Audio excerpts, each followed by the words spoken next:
spice up your life.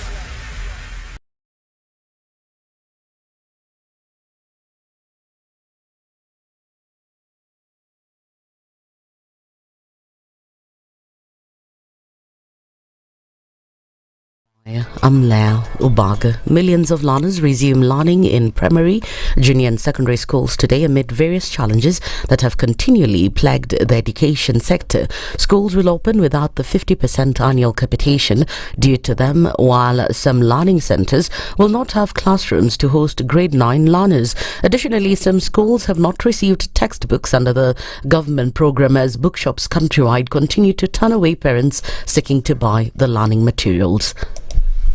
Kama saizi tuko na challenge ya grade 9 set books zinakosa. Publishers maybe wana underprint. Most of the parents who have come between, even the ones who will come today, yesterday na juzi watakosa hizo set books. Parents who are coming now, they are not sure what textbooks to buy, so they buy stationery. Kuta after some time, maybe discussion kwa government, they phase out that book. Unakuta sai tumiki tena. We've already stocked the books. Parents went to school without books, so tunapata challenge grade 9, both set books and the books themselves, grade 7, grade 8, na ECD books generally. Former Deputy President Rigathi Gachagua now says the International Criminal Court should begin investigating allegations that the government is using criminal gangs to silence its critics. Gachagua has instructed his allies, including members of parliament, to assemble a panel of expert lawyers to write a letter to the ICC to investigate Kenya. Speaking at the Guardian Angel Statue Catholic Church in Nyeri, Gachagua claimed that gangs have begun to be deployed to various parts of the country ahead of the 2027 general elections. Watu wakienda polisi wanasema sisi hatuna kitu tunaweza fanya. Tumeambiwa na Deputy President hao watu wanafanya kazi ya serikali, tunafanya kazi na hawa. Jana walikuwa pahali naitwa Jombe, pahali ya dawari. Wanaenda kudemand 10% ya dawari imelipwa. Honorable Kagusha, you must get a team of lawyers and document the atrocities that were committed by that criminal gang against the people in the 90s, because those were crimes against humanity. Meanwhile, Gachagua has continued criticizing the government over the abductions of young people who speak out against it on social media. We would like to ask our leaders, waheshimu wa Kenya, kwa sababu Father Patrick, saa ile viongozi wanasimama kusema ati vijana wetu ndio wanajiteka nyara. Sasa mili imepatikana 3. Sasa wewe ulisema vijana wanajiteka nyara, unataka kutuambia ya kwamba hao vijana wamejiteka nyara, wamejiua na wamejituma kwa mtaro? Ni makosa sana kubeba wa Kenya kama ni wajinga. Hiyo maneno ya hao watoto wanatekwa nyara ni mambo ambaye ni mbaya sana. He has also called on religious leaders to continue holding the government accountable whenever it fails Kenyans. Father, we want to encourage you and the Catholic Church and thank our bishops for speaking for the people of Kenya. Because when everybody has been silenced, the church is the voice of the nation, is the conscience of the nation. And we want to encourage you, the Catholic Church, to continue speaking. And the issue the governor has raised, tungetaka kuuliza kanisa yetu ya Catholic and other churches to speak out. History is repeating itself. In the late 80s, early 90s, during the reign of President Daniel Moi, the government then destroyed the economy and became very intolerant and dictatorial. Meanwhile, Deputy President Kithure Kindiki has condemned the recent heckling of leaders in Embu during the visit of former Deputy President Rigathi Gachagua 2 days after Gachagua took to Embu, calling out leaders for their silence on abductions. Kindiki, on the other hand, also urged the former Deputy President to watch what he speaks, warning him against propagating division and incitement. Uwezi kuwa kama kiongozi, kazi yako ni kusikiza raia vile wanasema, alafu unalia pamoja na raia. Umewasaidia na nini? Alafu unachemusha raia, unawachochea, unawaweka mori, unawaweka hasira. please, na tuheshimiane. I repeat, tuheshimiane. Mimi heshima zote nimekupatia, but you must also respect me. Kwa sababu mimi naona mahali tunaendelea, kuna mahali tunataka kufika. That's the news wire. I'm Lea Obaga.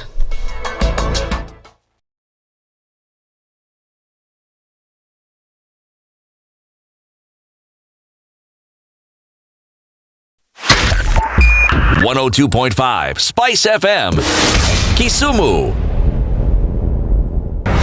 The following takes place from 6 a.m. to 10 a.m. every weekday on Spice FM. The man who looks at a beautiful girl and doesn't talk to her will end up serving lunch at her wedding. Aye, City, do like that. My father has killed a mouse. Will he fail to kill a man? Ameua panya. Small mammal, big mammal. Mtu atamshinda. I mean, I don't know. How are we comparison? I mean, you kill a mouse. What are they saying? What they're saying is, my father has killed a mouse. Will he fail to kill a man? Name, surprise. Someone's name. The name surprised you? No, the name is surprise. No, what am I saying? I'm from Nigeria, man. I met somebody called I Believe. So your name is I Believe? Yes, my name is I Believe. But that's the short form. I said, excuse me? I said, yes, my name is I Believe. So what's the full name? I believe in the goodness of God. The Situation Room, Kenya's biggest conversation. If you go out of this country and come back the same person, then you have a problem. Buy land, 1 million. Put it there for 5 years. What's the purpose? It'll have increased in value. No, that's the thing. That's darkness. You know, that's an eclipse. You don't do that. I hope you don't believe that a hustler is a poor person or that all hustlers are poor. I've seen that conversation. Tell us, who is a hustler? Who's a hustler? Hustler is a person who is making a living through hard work. Corruption in Kenya is a political accusation. The people who are actually corrupt are not pointed fingers at. Kenya is not free. Kenya imeshikwa na mateka. It's under siege. Have you seen that lodge on Nyeri Road? Very high fence. You can't even see deep inside. Up near the ceiling. Yes. And if you walk there at midnight, you see bats the size of cows. And when it rains, it doesn't rain on that building. Yes. When you're at All Saints and it's raining, it doesn't rain on that building. The things people will believe. The Situation Room, Kenya's biggest conversation. One of the things that are ailing our country is negative ethnicity. You find you as a state officer, instead of thinking as a Kenyan, you think like a tribal person. Let me tell you something. The biggest problem we have had in this country is a leadership deficit. There is nothing that you are going to do in the process of change if you are not a risk taker. So you really have to pursue your vision to a logical conclusion and even be ready to step on people's toes. When it comes to the economy, you can run away with it. They say statistics are like bikinis. They reveal a lot, but they conceal the vitals. And so government people would throw statistics at you and tell you they're revealing a lot of information to you, but it's really concealing the real vitals. We need to get out of that because when we want to grow our democracy, one basic thing that really requires to be understood by the political class, by all of us, is institutions are critical. This is the Situation Room, the only way to start your day. Revenge is for children. It's for kids. When you grow up, you realize the best revenge you can take on somebody is to ignore them. Now, I'm just naming politics. It is not everybody's cup of tea. That's why some people come in one term and that's it for them. Political parties in this country do not have ideologies, whether luring or otherwise. And that is the effect of corruption. Any time an offense occurs anywhere in the country, it is the job of the Inspector General to look into it. Whether it's corruption, whether it's murder, whether it's petty, that is his job. If we have chosen to be a corrupt nation, then we produce corrupt leaders. Everything then becomes chaotic that you cannot be able to change a nation. The Situation Room, Kenya's biggest conversation. 3, 2. Everybody, welcome to Kenya's biggest conversation. Heri Latifa, Muga, Madam Du, nimesalamia wote sana. Tumepokea salamu, asante sana. Hapa Garissa today the weather is very good, only that baridi inatupeleka mbio sana. Baridi ni degree ngapi hapa? Hata sijui lakini madam tunakauka sana. If you want to follow the money trail, you've got to think like a thief to be able to catch that thief. A slap from a friend is better than a kiss from an enemy. You remember the kiss of Judas Iscariot? Iscariot. Yes. Is the one that imetuweka kwa hii mashida yote na mataabu. Kwa sababu of that kiss. Yet the slap of Jesus Christ when he slapped those guys and walikuwa wanauza mboga ndani ya kanisa took them to heaven. The Situation Room, Kenya's biggest conversation. It's critical that people pay taxes. But then taxation has to have a limit. When you start overtaxing people beyond certain limit, then this is now we call robbery with violence. We are all struggling, but we don't show. If you're not doing well, shame on you. But you have to say, I'm broke and I'm struggling. We are not okay until everybody is okay. We are pretending to have political parties. Why don't we just be honest? And we say, these are the Luyas, these are the Kambas, these are the Kikuyus, and we find ourselves in Kenya. You know, with politics and leadership, no matter what you do, there will always be a complaint. There will always be the assumption that you're either stealing or you're not doing things right. As a leader, don't fear. If you know you're doing the right thing, you've thought about it, you've got an expert advice, do it, then understand later. This country, we don't need prayers. Prayers is between you and God. Good governance and thinkers who care about the country and not their stomach. That's what we need. The Situation Room, Kenya's biggest conversation. 3, 2. Everybody, welcome to Kenya's biggest conversation. Heri Latifa, Muga, Madam Du, nimesalamia wote sana. Tumepokea salamu, asante sana. Hapa Garissa today the weather is very good, only that baridi inatupeleka mbio sana. Baridi ni degree ngapi hapa? Hata sijui lakini madam tunakauka sana. If you want to follow the money trail, you've got to think like a thief to be able to catch that thief. A slap from a friend is better than a kiss from an enemy. You remember the kiss of Judas Iscariot? Iscariot. Yes. Is the one that imetuweka kwa hii mashida yote na mataabu. Kwa sababu of that kiss. Yet the slap of Jesus Christ when he slapped those guys and walikuwa wanauza mboga ndani ya kanisa took them to heaven. The Situation Room, Kenya's biggest conversation.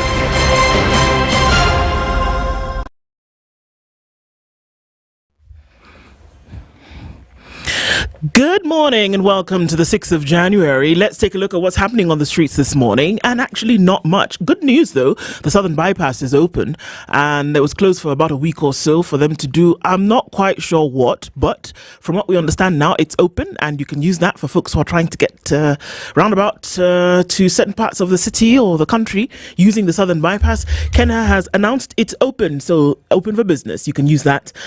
Traffic coming off of Jogoo Road is a little bit busy this morning. And folks are traveling across the country getting kids back to school, that we know. I'll give you a little bit of a story about school this morning. On Uhuru Highway getting into the city, we're not going to have an issue, not now. The Thika Superhighway doesn't look too bad as you're getting into the CBD as well. And as you come off of Kangundo Road, off the jump, traffic has begun this morning. Outer Ring is getting towards North Airport Road without a smidgen of traffic. So it looks like a Monday morning and it's starting off just right today as we get into it. Talk to us through the morning about what's happening where you are. SpiceFM KE on X, hashtag The Situation Room.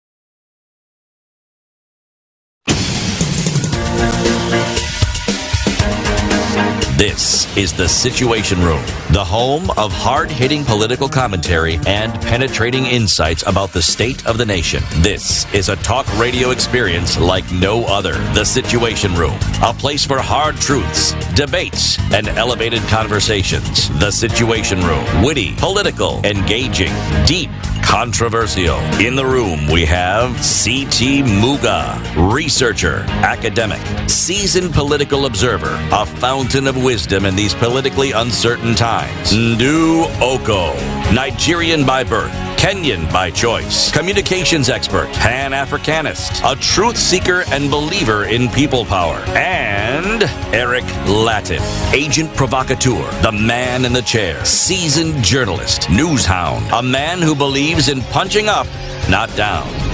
This is the Situation Room, the only way to start your day. It is the only way to start your day. Getting off into the first okay, there's a computer that's doing things here, and it's not allowing me to hear what I should be hearing. So shall we shut it down? Yes, let's shut it down. Voila. Okay, good morning once again, everybody, and welcome to the first Kenya's biggest conversations this year. On this 6th of January, the Situation Room kicks off into 2025, all guns blazing. Good morning to you and welcome to 2025. CT, guten Morgen. Why are you speaking Japanese to me in the morning? No, Chinese. Good morning, dude. How are you? Fine, thank you. New Year's greetings. New Year's greetings to you, sister. I think I'm going to use that greeting because I said Happy New Year. I said, New Year's greeting. New Year's greeting. Yes. It is a new year. Yes. And here we are. Let me tell you how I've started off the year. Okay. You. Woke up yesterday. This morning. Told my children, get ready. Tomorrow is school. Woke up the poor children. Huh? Children. Very early today in the morning, only for me to be told that school does not start until tomorrow. No, it doesn't. What kind of wala is that? Woke up the poor things and they could have slept undisturbed. But truth be told, I saw 6th of January. I saw 6th of January. 6th of January is today, so you didn't see wrongly. What perhaps maybe you have missed was the following day, which is the day they're supposed to actually go to school. I feel terrible. I've woken them up, and then just get ready, and then nothing is happening. No, it's a trisex. Wow. Okay. Well, they've had an opportunity to wake up, so tomorrow they'll wake up easier. Yeah, it'll be better. Huh? Much, much better. I like how you're able to always look on the bright side of life, CT. Positivity is your portion, it would appear. But how were the holidays for you? Well, it was good. It was good to rest and all of that. Getting into the festive season, it seemed a little bit different this last year. But and look, happy to be alive and being able to now face challenges and gracious moments as they come. So yeah, very, very happy to be alive, as it were. And what about you, CT? Well, me and holidays, weekends being part of the holidays. Of course. Minimal movement. Yeah? Yes. Oh, really? You didn't do much? Minimal movement. Literally minimal movement. Yeah. Yes. I can actually count the number of times I left the house. Yeah. Yes. Okay. Well, I know that the news is buzzing, and here we are, and Eric Latiff took a bow. He's spreading the love. He is spreading the love. Yes. And he took a bow, and it's a curtain close on this particular scene. And although he's no longer with us in Kenya's biggest conversation, it was great for the run that we had together. And you won't be seeing him in the seat, into the next coming days. You won't be seeing him regularly. Yeah. And it's like the seasons end, but this is a new season. Absolutely. Yes, and wherever he is, he's spreading the Situation Room love. Exactly. So he isn't actually gone, he's just away. He's away. Yes. And I think that's a great way to put it, because CT, and not just a great way to put it, but that's the way it is. Because what we do here every day is bring out issues in a manner in which they're not brought out anywhere else, and to continue to talk about those things that, comfort the afflicted and afflict the comfortable, essentially.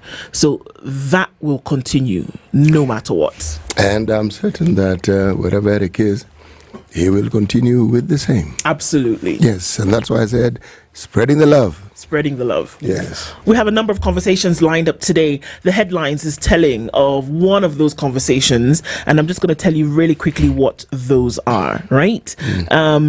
We will have an education conversation this morning. Absolutely important that we do, because schools are opening and a number of things have happened over the last couple of days, which, my goodness, have my eyebrows raised. So we'll have an education conversation at 9 a.m. Let's start from what's happening at 9. And Dr. Emmanuel Manyasa, who is the Executive Director of Usawa Agenda, will be here. Why school will be different this year. And there's so many things happening. Over the weekend, new set books released by KICD. Why so late in the game? We've also heard from the CS Ministry of Education that school buses will not be allowed on the roads before 6 a.m. or after 6 p.m. And all of them now have to go for inspection.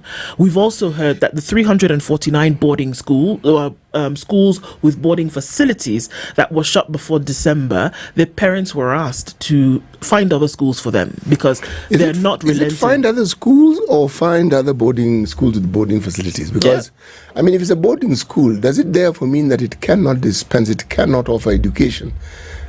Remember, there's accommodation. Okay? Yeah. So is it possible for them to actually offer the learning experience while not offering accommodation? For sure. Is that a possibility? Yeah, so if you had a school that was boarding and day combined, the thought is that, of course, teaching will continue, learning will continue.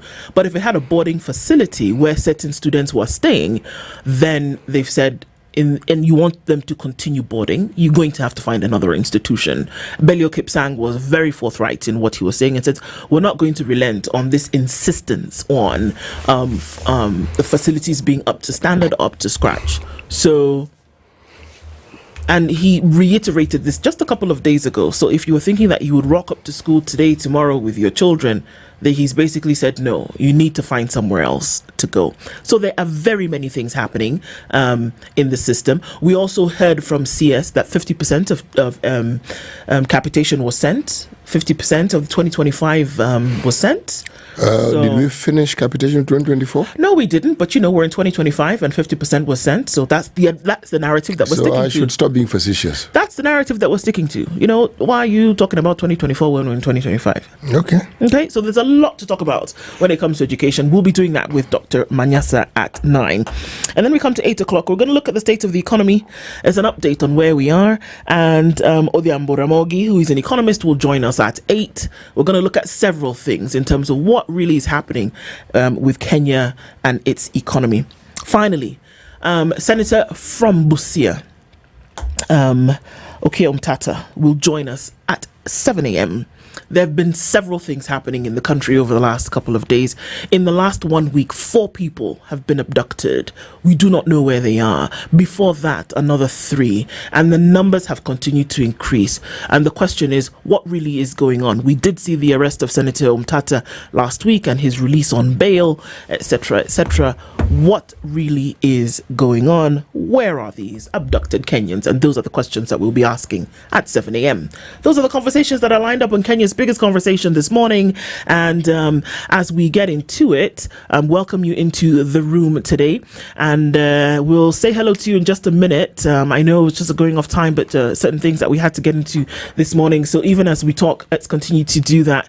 And we'll come back, look at the headlines, and of course go into a proverb for today. And we'll be back right after this. It's 23 after 6.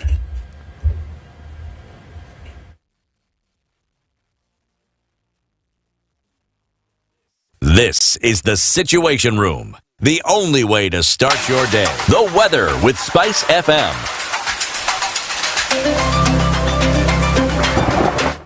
13 degrees, partly cloudy conditions in Nairobi, highs of 24, and we'll see lows of 13. It's clear at 11 in Nakuru with highs of 27. It's going to go to highs of 26 in Nyeri, where it's partly cloudy at 8, and we'll see highs of 26 in Eldoret, where it's clear at 10 degrees. Mombasa will be partly sunny through Monday, currently at 24, going to highs of 31, and we'll see highs of 31 in a clear Kisumu at 19. We're looking into Malindi, where it will be partly sunny, currently at 25, going to highs of 31. And into Kisumu at 19, clear, going to highs of 31. It's clear at 15 in Kakamega with highs of 32. We'll see lows of 14.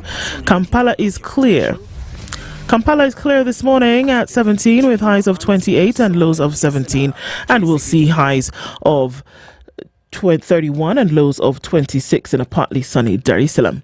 Looking into a clear, cloudy Johannesburg at 18 with highs of 22, while Mogadishu at 22 is partly sunny. We'll see highs of 30. It's 6 degrees and clear in Addis Ababa with highs of 24. Lagos is partly cloudy at 27, going to highs of 33, and we'll see highs of 30 in a cloudy Kinshasa at 24. It is 4 and sunny in Beijing.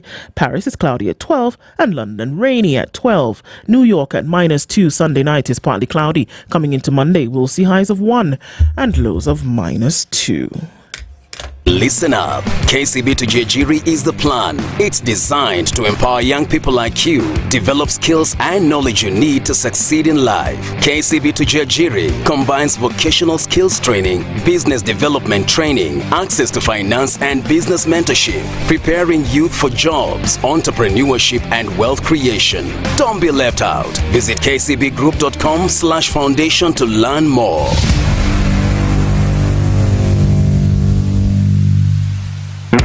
Are you a young person looking to unlock your potential? Are you mature, intelligent talk every morning. Spice up yourself.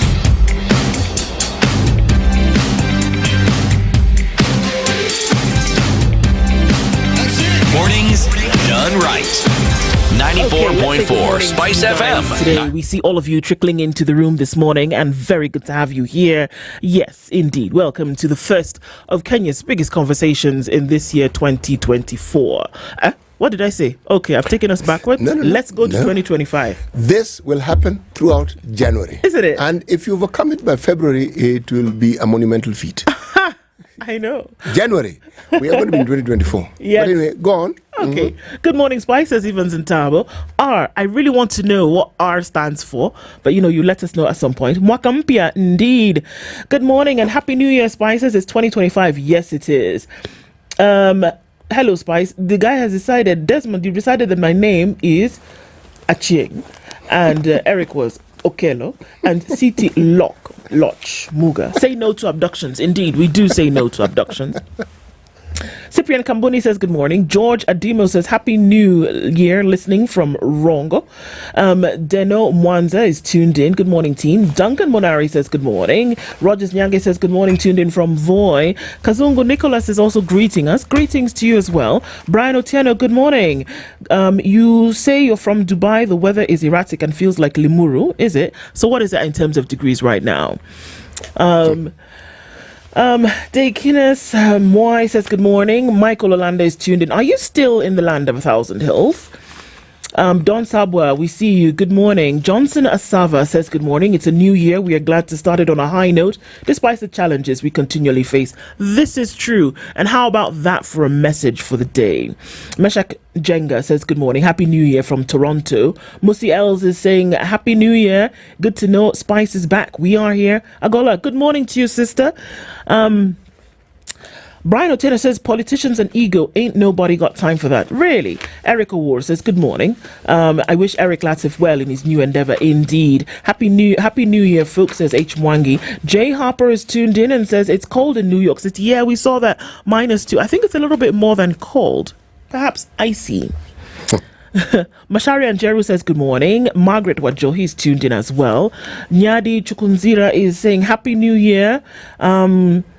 Grateful for the many times Eric informed us and wish him well. Princess Ndu, Dr. Siti Tuendele, indeed. Robert Mbogo says good morning. Happy New Year from Mombasa. And the Kikombe is tuned in, and Abera Bethwell is tuned in as well. I can see many people getting into the room this morning. Jimmy Munuthi, David Kashangi, good to hear. Thank you so much for being here this morning. Sami Mwalili says we are back. Yes, we are. Deep State, we said report Kasongo to ICC. Even though Tunanza. Timothy Mwegiri says good morning. And Henry says good morning and a new year to you all. Arthur Siaka says good morning.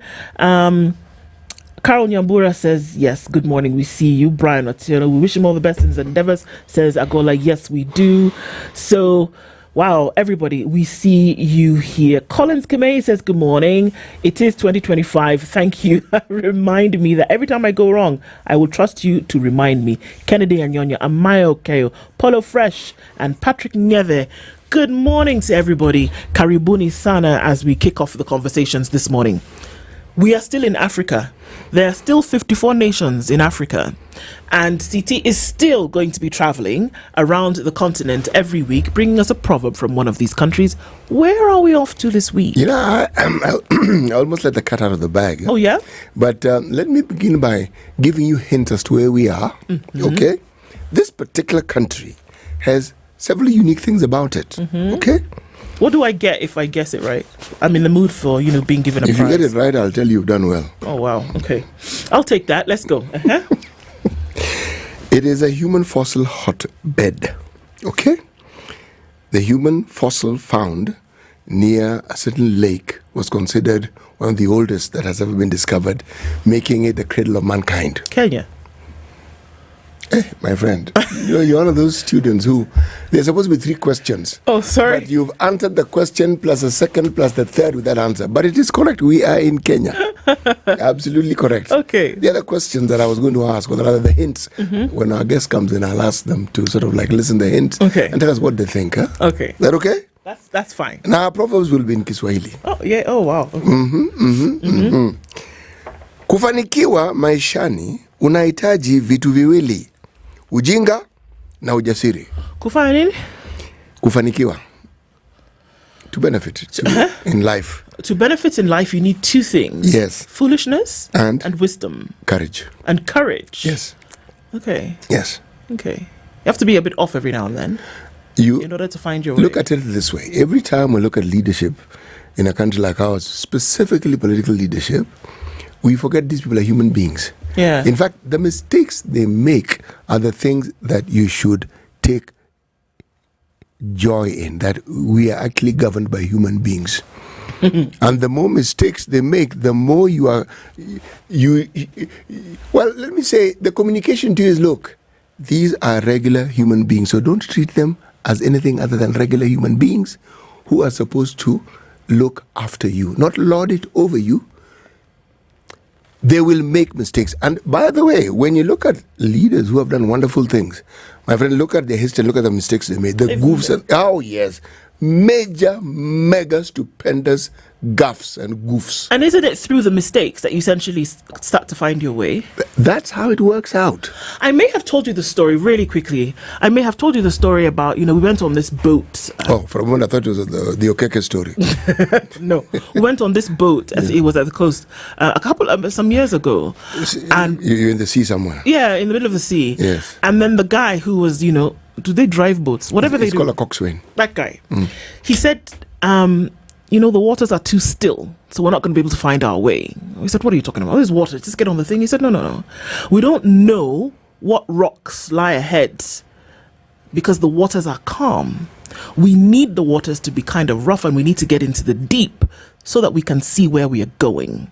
That if it's not a bit rough, we will not be able to chart the path. That thing, he thought he was talking about water, but that thing has never left my mind. That it is when in the challenges or in your foolishness that you actually then are able to find your way. And you will not see the foolishness unless someone is actually trying to do something. Right. See, it's when they make the attempts, that's when all these things come out. That's when you realize, man, this fellow is actually goofing. Or, man, they've made a fantastic decision, but they have to try. They have to do something. Yeah. Yes, it's in the doing. And the people who sit and do nothing will not make mistakes. No. And yet, in not making mistakes, they'll have made the biggest mistake. By not doing anything. Exactly. There you go. On that point, let's take a quick look at what's happening with our roads and take a look at traffic. And then we'll come back and look at the headlines and be able to share some of the stories that are making news this morning. It is 27 minutes to 7 on Kenya's Biggest Conversation.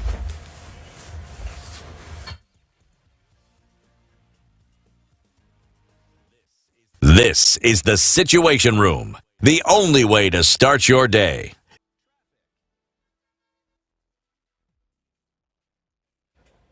All right, a quick look into it, and we still have minimal traffic on most of the roads this morning. As you're coming off of the Thika Superhighway, you'll find just that little bit as you get past the Pangani underpass. But if you're coming in from Westlands, no problem here. It's A-OK coming off of James Gishuru. You'll cross over to the Red Hill Link Road, and you'll find your way through towards Gigiri, coming around the other side without an issue. Huru Highway looks good, and just again, Kenha told us the Southern Bypass is open, so there's an opportunity for you to get where you're going real quick.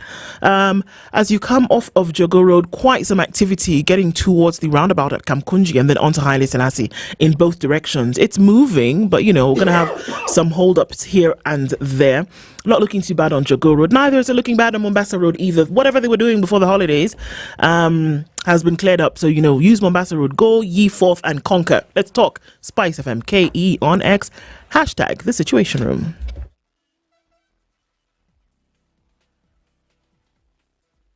Mature, intelligent talk every morning. Spice up yourself.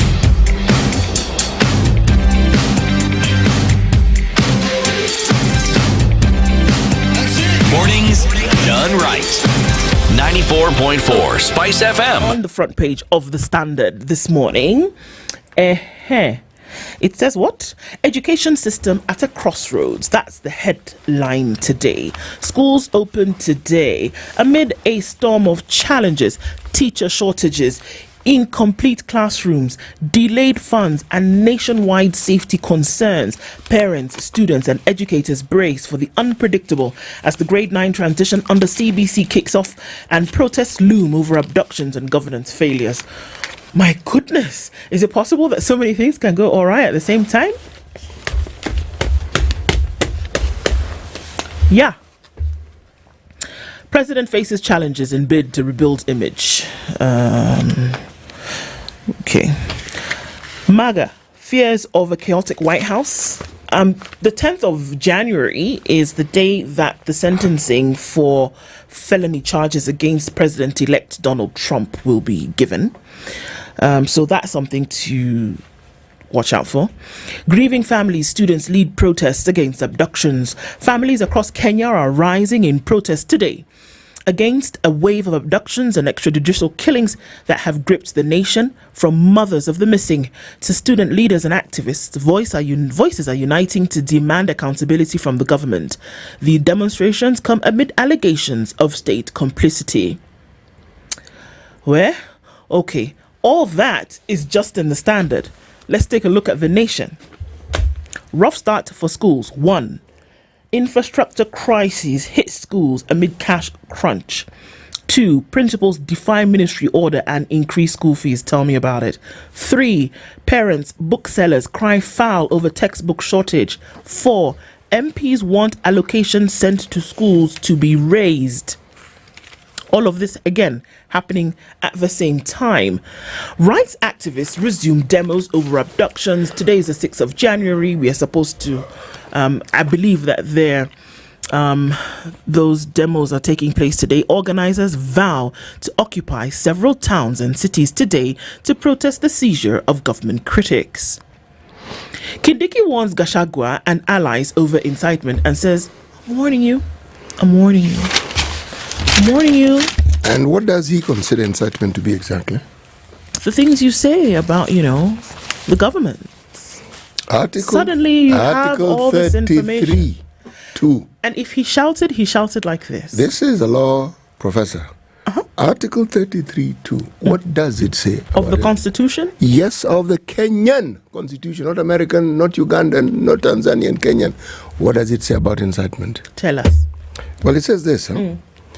Incitement to violence, and it specifies hate speech, advocacy of hatred, ethnic incitement, vilification of others, incitement to cause harm. Okay. Right. So, when he says incitement, it must fall under these categories. Yes. I'll tell you what the story says. Please. But like I said, he said, I'm warning you. So long as it falls under that category, his warning is well placed. It is? Okay, It is. well, we'll see if it falls when we read that story. Yes.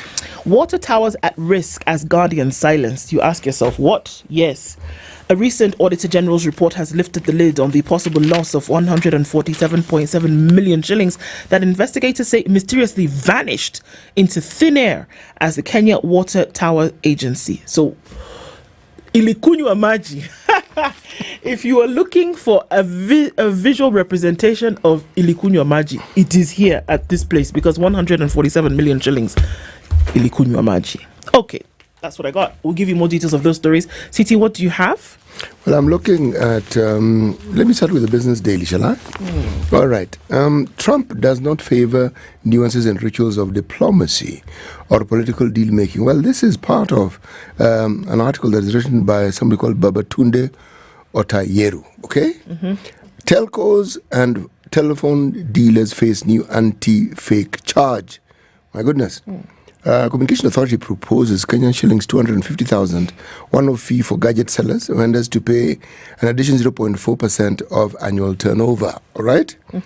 No more easy cash as youth loan defaults increase. Remember the youth fund? Yeah. Defaults have increased, okay? The government is going to tighten the collateral rules for cheap loans, okay? All right. KQ shares trade to resume after 5 years NSE suspension. KQ being Kenya Airways. Value of M&A hits 67 billion despite lower volumes in 2024. Okay. The volume, the number of Kenyans mergers and acquisitions sealed in the first 9 months of 2024 declined 51% to 47 due to deals according to the new continental transaction of South Africa-based deal makers Africa Magazine. Okay. Essentially, businesses and the transactions that involve businesses and people getting together and merging, those activities and processes have slowed down. They've reduced. They were 51%, now they're at 47%. So we're talking about a 4% deduction. 4% is a lot. Yeah, it is quite. Yes. How Balubai made 2 billion profit in Bamburi in 6 months. Okay, this is a gentleman who is known for his participation in the NSE and his participation in buying shares in the country. He is a big player. Yeah. So when he makes, meaning, by the time you make 2 billion, it means you've invested a lot of money. All right? Okay. Let's look at the star. Top right hand corner in tail green. Got it. Yep. Our son was not an activist. All right? This is after Ian's family says after his body was found in a river. Who am I referring to? I'm talking about Ian Sigei at the Technical University of Mombasa. There's a picture taken of him in Mombasa. But this gentleman was found in River Mwiki, Nairobi, and it is said he died of drowning. But around this drowning, there's a tale. There's something. And that is why there's a story of, was he an activist? Was he abducted? And how did he get from having drowned in a river to then being found on the side of the road? All these things are the questions that actually arise and will continue raising questions. Indeed. Research findings. Alarm over sex hormones in rivers supplying drinking water. Yes, alarm over sex hormones. This is a story on page 2. Okay. Study says this may pose health risk to humans and aquatic life. Okay. Okay, hang on. Just wait. Found in the river water. Yes. From where? Well, look at it this way.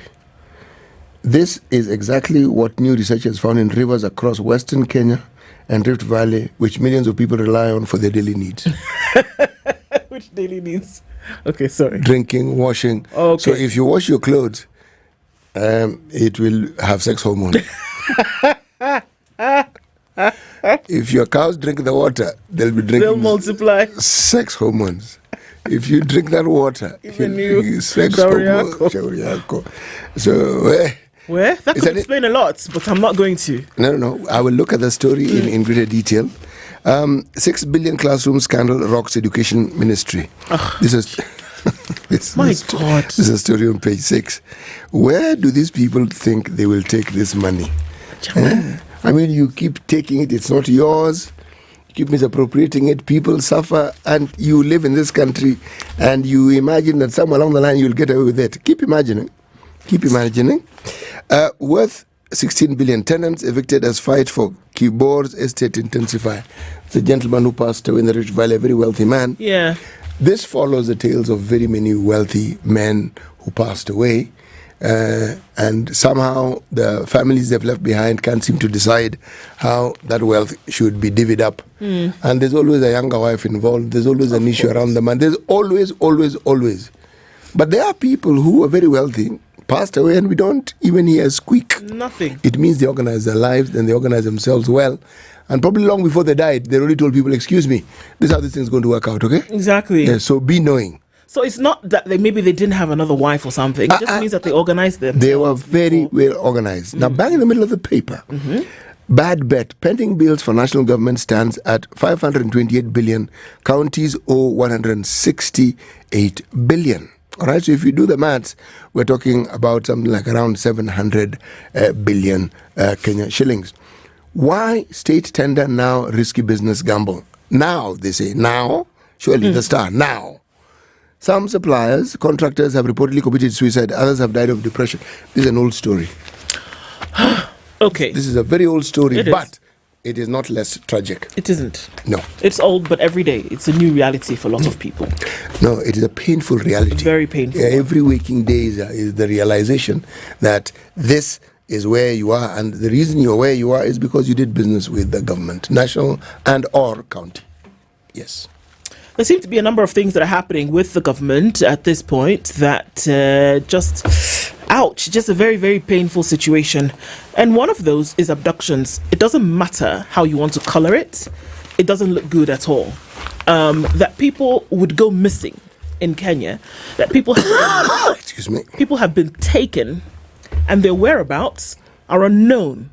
Their whereabouts can be speculated on by very many people all across social media. You can say that we think this is what has happened, but the very truth of the matter, at the barest minimum, is that Kenyans have been disappeared. Unfortunately, you do not know whether they're dead or alive. The hope is that they're alive, and the hope is that even as they're alive, that they're being held in some kind of decent way. That's the hope. But can we be sure of this? We can't. We have heard the president in the recent past say, under my administration, abductions, extrajudicial killings will not occur. We heard him say this very recently, just a few days ago, that this must stop. But he also then raised his hands and said, it's not me, it's the police. Can you divorce police from government? And if you did, what then are you saying? And so what are you saying? That you have an independent body, essentially, that is rogue? Is that what you're saying? The questions have arisen and people are being told if they have done something wrong, as per their constitutional rights, bring them before a court of law. Allow them to answer for charge. If they are to be fined for whatever they've done, having been found guilty or not, let the next course of action take place. But that they have been disappeared in the manner in which they have been is a bit worrisome.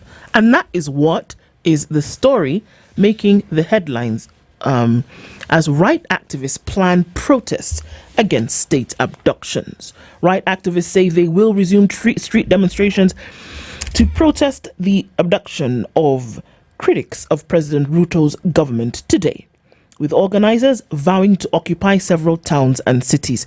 The protesters say they would be demanding the release of all abducted persons, as well as the arrest and prosecution of those behind the enforced disappearances of Kenyans since June 2024, at the height of youth-led anti-government protests. This will be the second wave of anti-abduction protests in the country following the first demonstrations on the 30th of December. In parts of Nairobi, Mombasa, Embu and Karatina, which saw dozens arrested.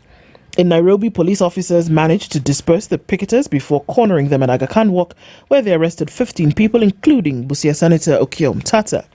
Unlike last week, when the protests mainly took place on one street, one of the organizers said Sunday that they had identified 3 different locations in Nairobi. The protests will take place today. That's what they've said. That's what they've said.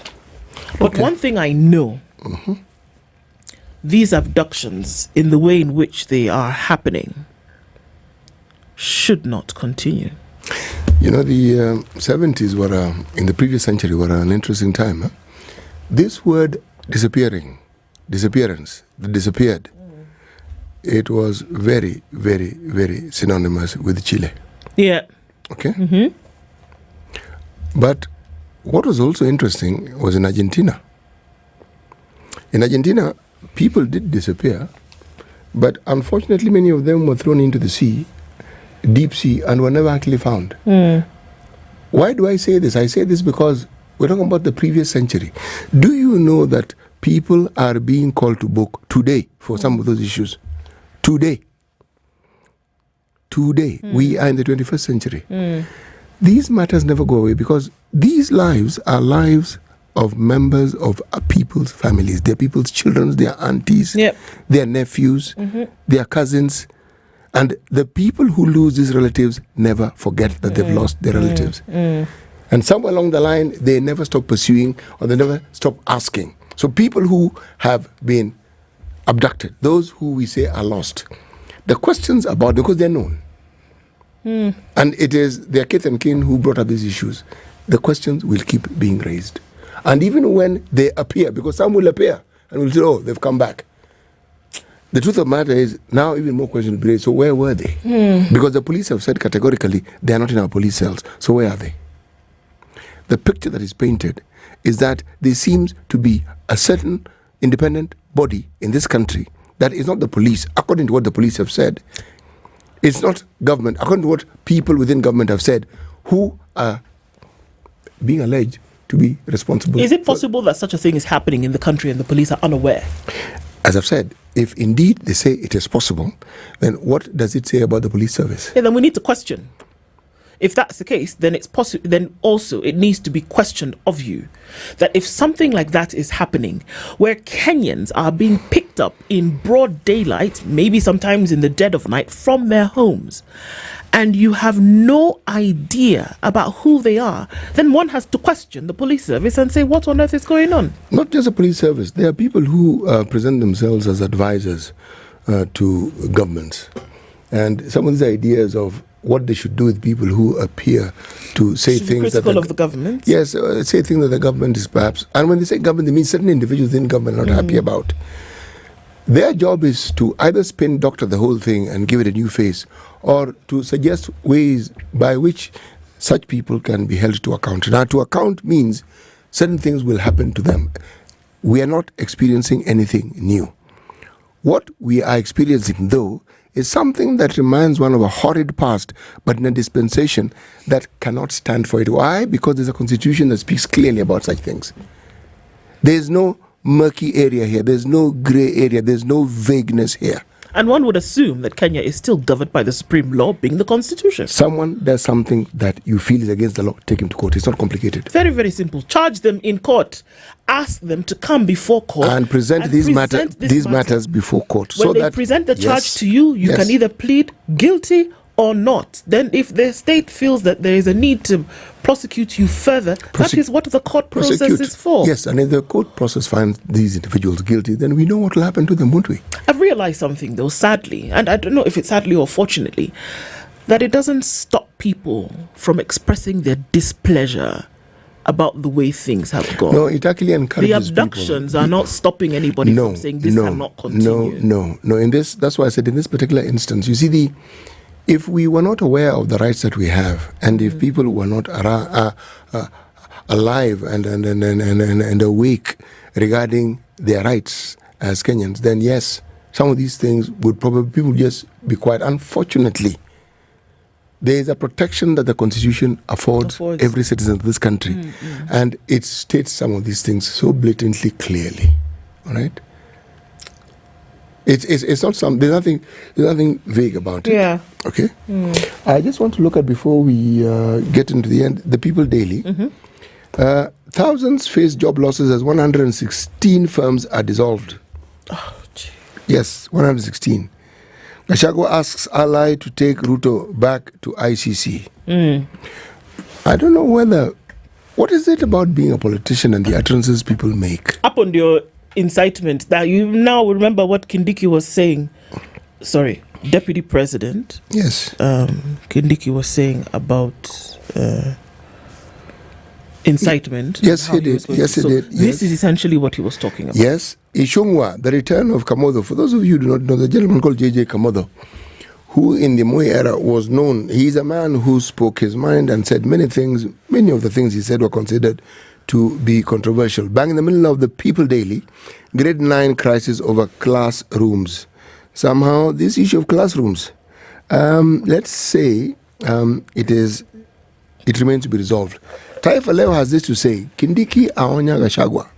Naibu Rais Kithure Kindiki amemwonya mtangulizi wake that is his predecessor Rigathi Gachagua dhidi ya kuwachochea wa Kenya dhidi ya serikali. Dhidi?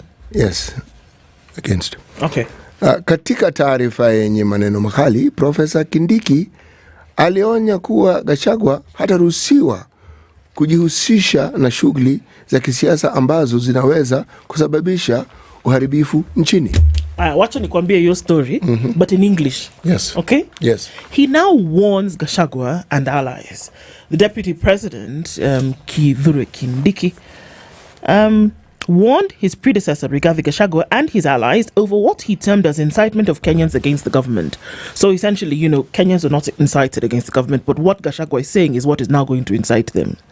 In a strongly worded statement, Professor Kindiki, without directly naming the former deputy president, warned that Mr. Gachagua would not be allowed to engage in political activities likely to disturb peace in the country.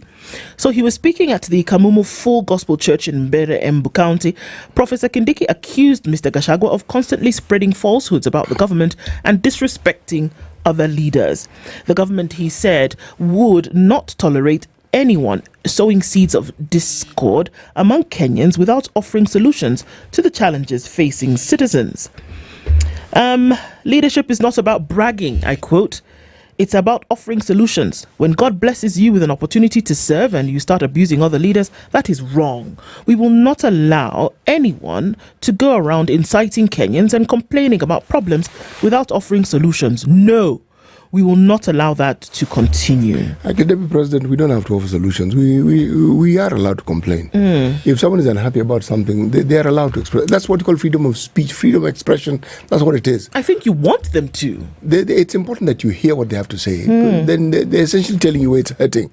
But immediate former Deputy President Gachagua, every time he speaks, I ask myself the question, all this knowledge that he has, did he acquire them after he was impeached, or has he always had this knowledge? One has got to ask, because I also have to call. When did the Damascus moment occur for him? Exactly. When did all these truths suddenly make themselves or make a debut in his existence? Like when he tells us he knows exactly where these abductors are housed and who they are. How does he know all this? How does he know? How does he suddenly know that the housing project is an absolute sham? How does he know that Shah and Schiff is an absolute sham? How does he know, for example, that education is a complete mess? Yes. Did he not know this 3 short months ago? And if he did, then did he not do Kenya a disservice by not speaking out? Or it's because he was part of the government? How did he suddenly know? This is what one has to keep asking, because he speaks and he sounds knowledgeable on these particular subjects. So then one has to ask the other question. So what was your role in all this? Had he not been impeached and bereft of his position, would he have continued knowing full well that things were going south? These problems we're talking of were there when he was deputy president. No. These issues, everything we're talking about, education, capitation, blah, blah, blah, blah, all those things were there. And we kept talking about them. You should keep quiet. Sorry. No. You can't do that to Kenyans, unfortunately. Well, I think he thinks he can. You can't do that to Kenyans. But surely, even he has the right to express himself, doesn't he? Yes, he has the right to express himself, but he's doing the same thing that we've accused other people of doing before. That when you're in a position of leadership and you see things going south, the onus and the responsibility is squarely upon you to say, hold on, we cannot. It cannot be that because you have left a position that you now suddenly see that things were going wrong. Who do you think you're kidding? Who do you think you're kidding? No.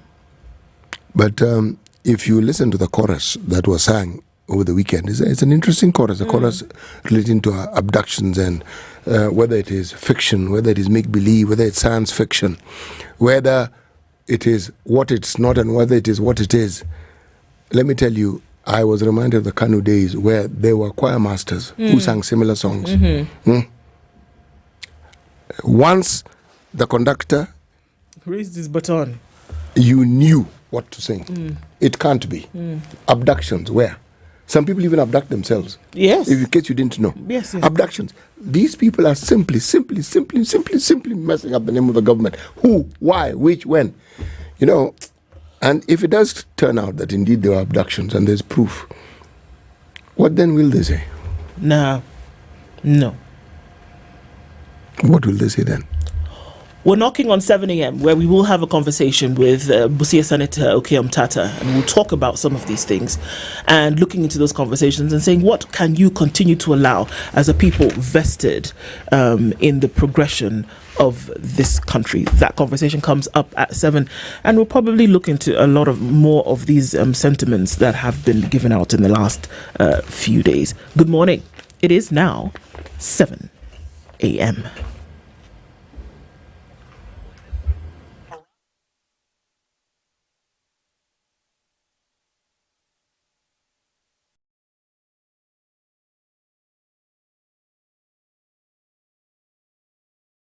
Morning, this is the News Wire. I'm Lea. Obaga schools officially reopened today for the first term of 2025 after a long break of about 2 months, with some stakeholders in the education sector concerned about the government's readiness. Education stakeholders have been feeling that the government is not adequately prepared, especially to implement the CBC up to grade 9, a point to which the Basic Education PS Belio Kipsang has responded by saying that a comprehensive strategy has been put in place. Belio says over 9.9 million copies of grade 9 textbooks have been printed and that 86% will be distributed to various schools for the implementation of the CBC.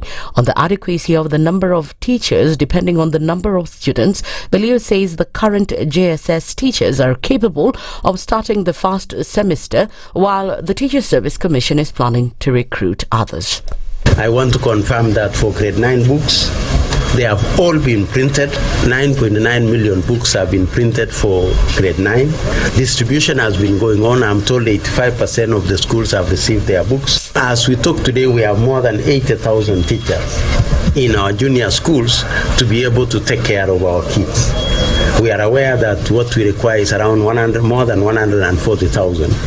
But as we progress, we shall ensure that all these teachers who are required by our learners are available for them. However, booksellers have expressed concern over the shortage of grade 9 textbooks, leaving parents from private schools stranded. Kama saizi tuko na challenge ya grade 9 set books zinakosa. Publishers maybe wana underprint. Most of the parents who have come between, even the ones who will come today, yesterday na juzi watakosa hizo set books. Parents who are coming now, they are not sure what textbooks to buy, so they buy stationery.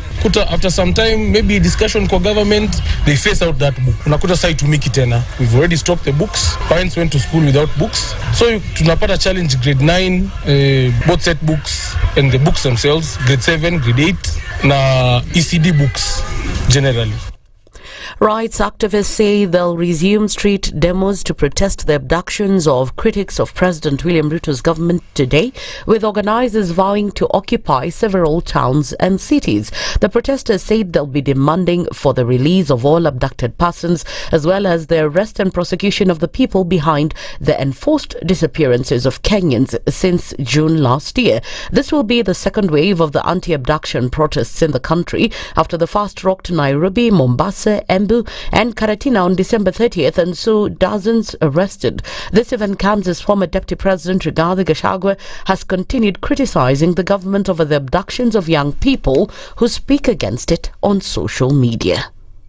We would like to ask our leaders waheshimu wa Kenya, kwa sababu Father Patrick, saa ile viongozi wanasimama kusema ati vijana wetu ndio wanajiteka nyara. Sasa mili imepatikana 3. Sasa wewe ulisema vijana wanajiteka nyara, unataka kutuambia ya kwamba hao vijana wamejiteka nyara, wamejiua na wamejitupa kwa mtaro.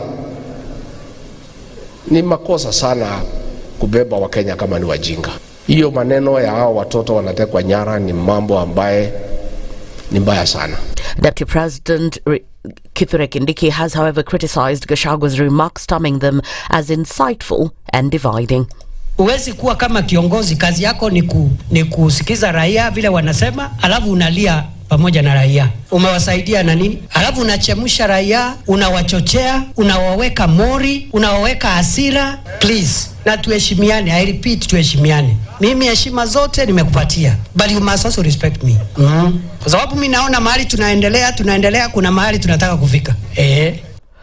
And a new report by the Controller of Budget, Margaret Nyakango, shows that pending bills for the national government alone stand at 528 billion Kenya shillings. Counties separately owe suppliers and contractors 168 billion. Some suppliers and contractors reportedly committed suicide, and others reportedly died of depression because of debts owed to them by both counties and the national government. Auctioneers have often landed on their prime assets as banks move in to recover loans. Bills owed by state corporations accounted for the highest amount at 410 billion, while ministries, state departments and agencies were yet to settle bills worth 117.7 billion shillings. The COB data shows that dealers of consumables and general supplies were owed about 40 billion shillings, while project contractors were yet to be paid 249 billion shillings. That's the news wire. I'm Leah Obaga.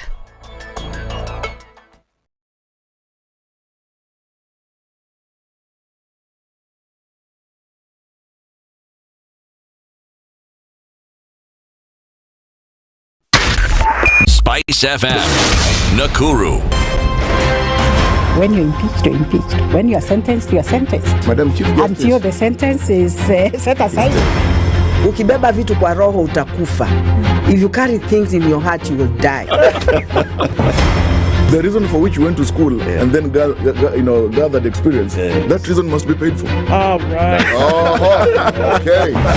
This level. Shape up or ship out. Levels don't change. No. It's about shipping up. You know my business partner here. Shipping out. Are we talking about the ship in the bathtub? Or the ship man? Emmanuel Talabu used to tell us a story of they were in school and they've been told to write composition about a ship. His classmate raises a hand. Teacher, are you talking about a ship or a ship goat?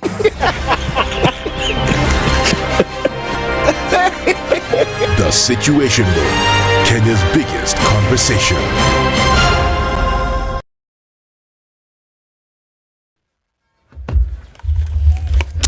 all right, not looking too bad on the streets this morning. Let's take a quick look at what's happening coming off of the Thika Superhighway. Just a little bit of traffic starting to build here. And I think we'll be okay, at least for now. Folks still taking time to get out and back into the saddle after many days of little to no traffic. Also, then a quick look at traffic that is coming off of Jogo Road. It's quite busy here. As you get towards Landis is starting to pile up as you get towards Camp Kunji at the roundabout. The Thika Superhighway traffic is just starting beyond Survey and then heading out towards the Pangani underpass. It looks all right coming out of Westlands. Coming off of Wayaki Way, then getting towards Chiromo and then out towards Uhuru Highway. That looks just a little bit busy, but I think we'll be able to manage this, not a problem. Yes, the Southern Bypass is indeed open after about a week's closure, and also looks good on Mombasa Road as you get out towards the city centre this morning. We're going to keep an eye on things as we're getting into traffic hour.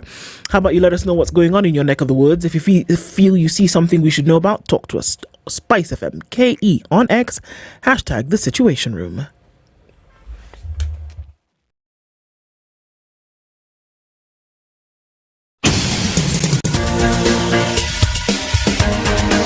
This is the Situation Room, the home of hard-hitting political commentary and penetrating insights about the state of the nation. This is a talk radio experience like no other. The Situation Room, a place for hard truths, debates, and elevated conversations. The Situation Room, witty, political, engaging, deep, controversial. In the room, we have C.T. Muga, researcher, academic, seasoned political observer, a fountain of wisdom in these politically uncertain times. Ndu Okoh, Nigerian by birth, Kenyan by choice, communications expert, Pan-Africanist, a truth seeker and believer in people power, and Eric Latiff, agent provocateur, the man in the chair, seasoned journalist, news hound, a man who believes in punching up, not down.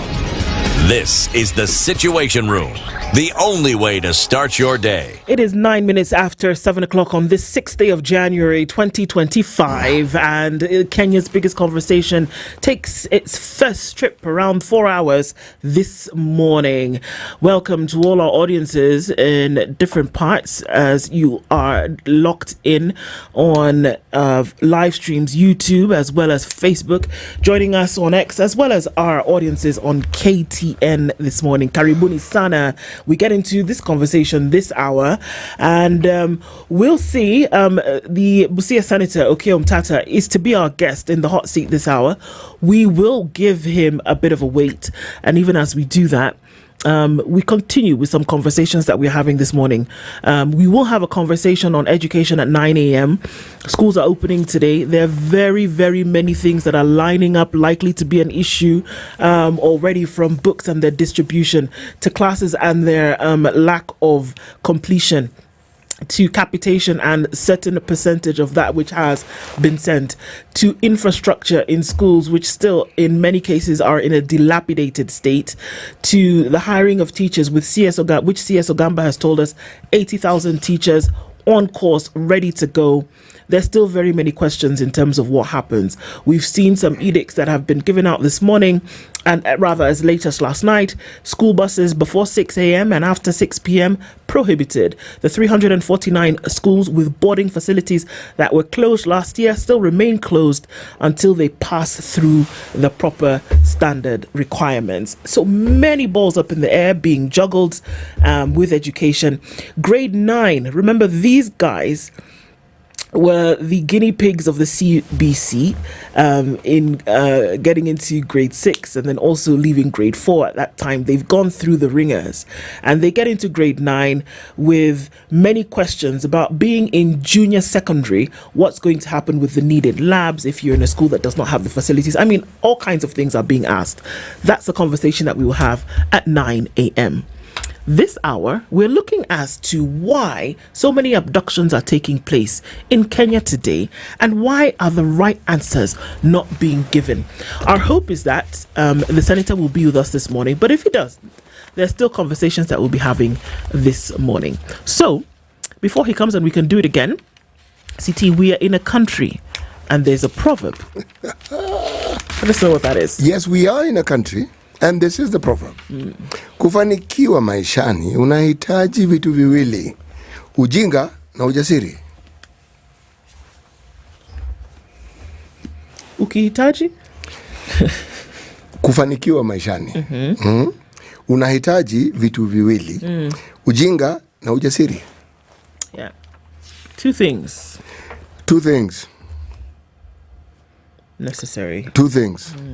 Necessary. You need to be a little foolish, and you also need to be courageous. See, the thing about courage, it doesn't require you to be smart. No. And to be the other, you don't require courage also. Courage, exactly.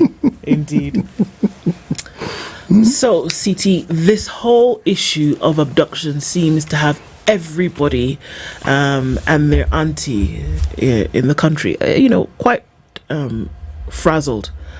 I remember just a few weeks ago, and it's still very fresh in my mind, that the mother of this young man, I think you've heard me say this a number of times, Mukuria, was interviewed and she said, I am looking for my son. The last time she saw her son was on the 25th of June when he left home. And then she received reports later that her son was seen being, put into a police vehicle And he's not been seen after that. There had been reports that her son had been remanded at industrial area, that somebody may have seen him or not, or something along those lines. But that conversation never really bore any fruit. And that forms the basis, a bedrock for a lot of things that we are seeing today. In the last few days, at least 4 more people have been abducted. The week before that, 3. We've seen people turn up dead, drowned in a pool, and then turn up on the side of the road. And we don't know if the two can be linked, but more and more people are disappearing under the watch, really, under the watch of a government that promised Kenyans that this very thing would come to an end. That abductions in the dead of night, or in this case in broad daylight, would come to an end. That extrajudicial killings would come to an end. They would cease to be. So why do we see the very same thing for which a promise was made that would come to an end happening at a rate at almost 1 per day? Well, give it perspective. There are those who argue that power corrupts, and they take it further and quote people who supposedly said that absolute power corrupts absolutely. Yes, but there's a perspective that I'd like to perhaps introduce. And that power actually, apart from the corruption that people attribute to it, it actually reveals the before and after. You see, the entire process of politicization involves campaigns. You have to campaign. Sure. And the process of campaigning involves promises. I mean, you can't run away from it, and you can't actually accuse someone for having campaigned. You can't accuse someone for having made promises. That's how people campaign. They say things that they will do in the future. They promise you changes in the future. They say things that hopefully haven't been done, and if they have been done, they try and tell you how they will do it better. It's how things are done. The thing about promises is they bring about expectations. Now, the problem with the expectations, when they're not met, you get disappointments. And the problem with disappointments is that it then really colors your vision seriously.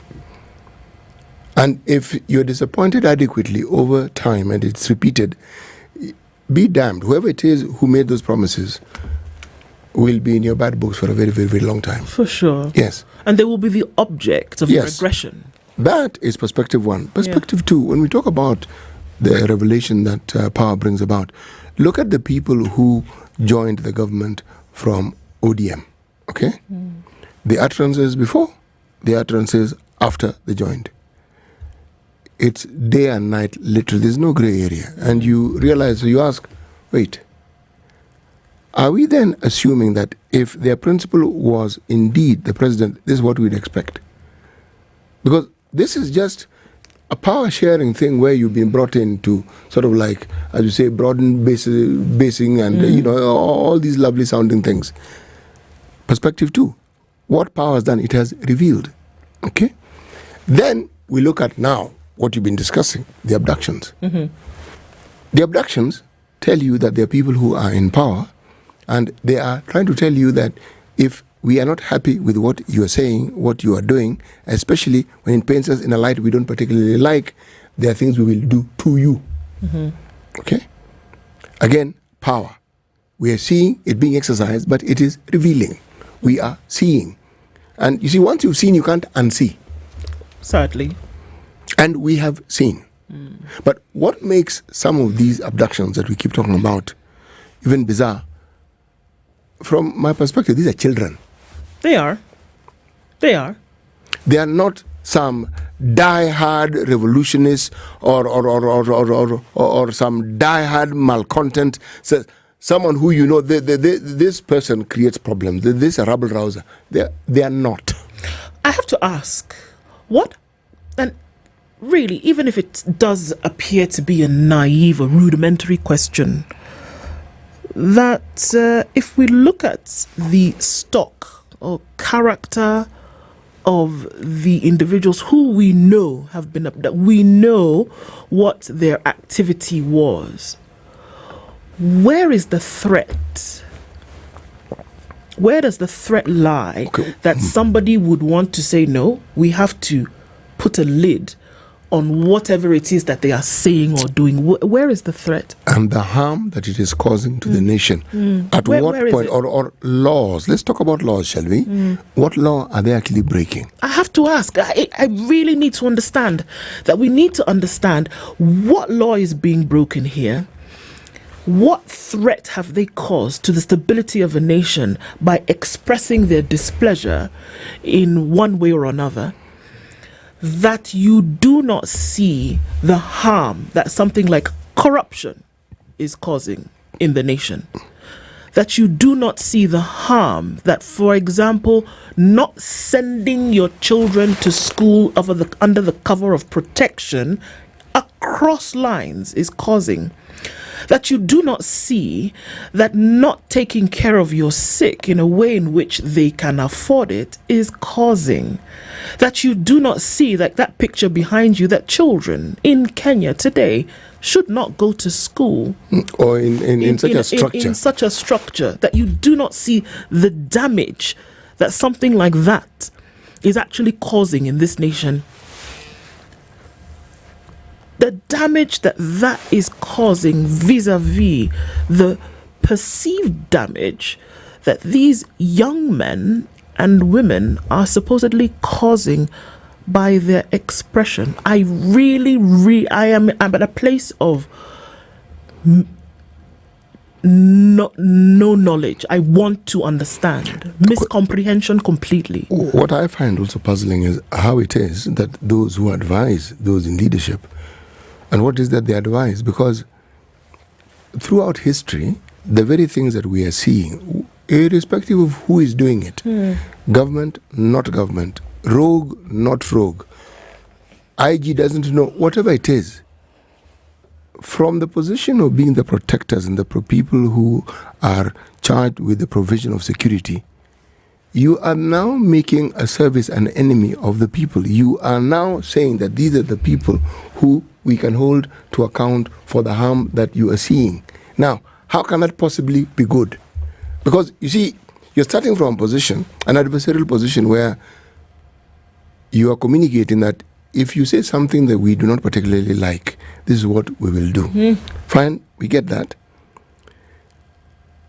What will happen is that people will actually fear, or it is hoped they will fear. And keep quiet. Right, and then after they fear, then what? Then they keep quiet and they never speak again.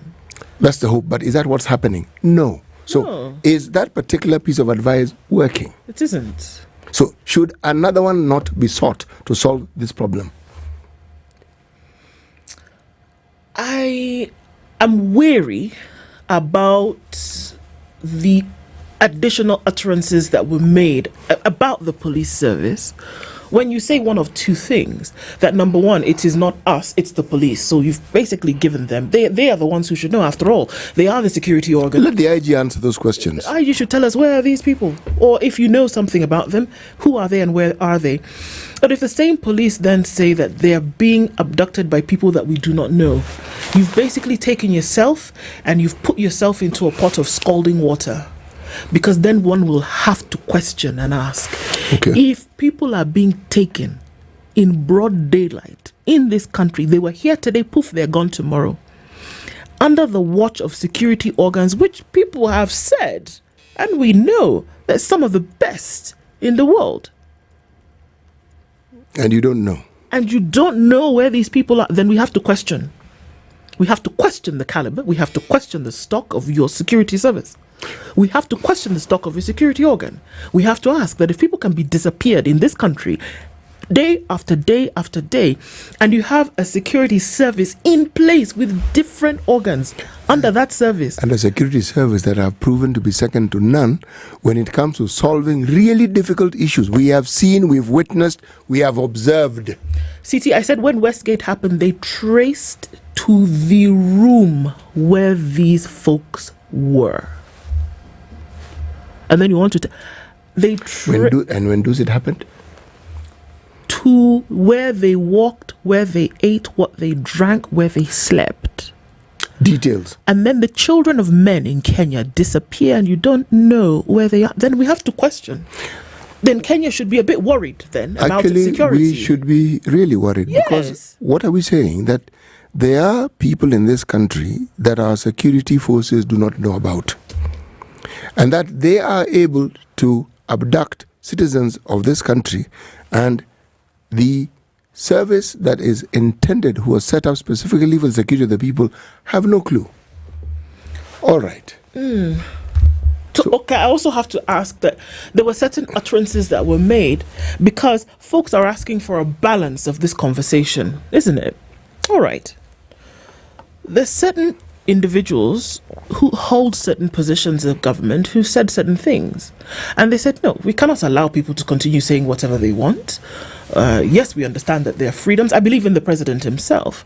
Yes, we understand that there are certain freedoms, but certain freedoms should not be able to go without boundaries. But I believe that's what freedom is. By definition, freedom means that you are able. You see, this is what we are being told. Yeah. We will define freedom for you. Yes, so you're free to do or say or whatever you within want. The boundaries. However, these are the boundaries that we've set. Yes, we have set. Okay, not what the Constitution says about it. Is there danger there? Oh, there is a huge danger. This is what you say. We are now rolling back time. Because I saw the picture of the individuals whose pictures were in the papers and the things that they said. This was yesterday's paper, okay? And I read it and I said, my goodness gracious me. Human beings don't change very much, do they? Because here it is, people saying things which, if you ask me, would then fit into that categorization that the Deputy President mentioned of incitement. They are the ones who are now inciting. Because they're essentially saying, you cannot say anything that is remotely unpleasant about the government. Or why do you think opposition politics exists? So what does freedom of expression mean? Because one would, based on what is being said, because of the utterances, the Speaker of the Senate, the Deputy President, the President himself, the Leader of the majority in Parliament have come out over the last 7 days and been very clear about this. And they've said, yeah, you can't just go around saying whatever you want to say. Somebody went to the extent of saying, yes, these things will continue if people are not able to guard their mouths.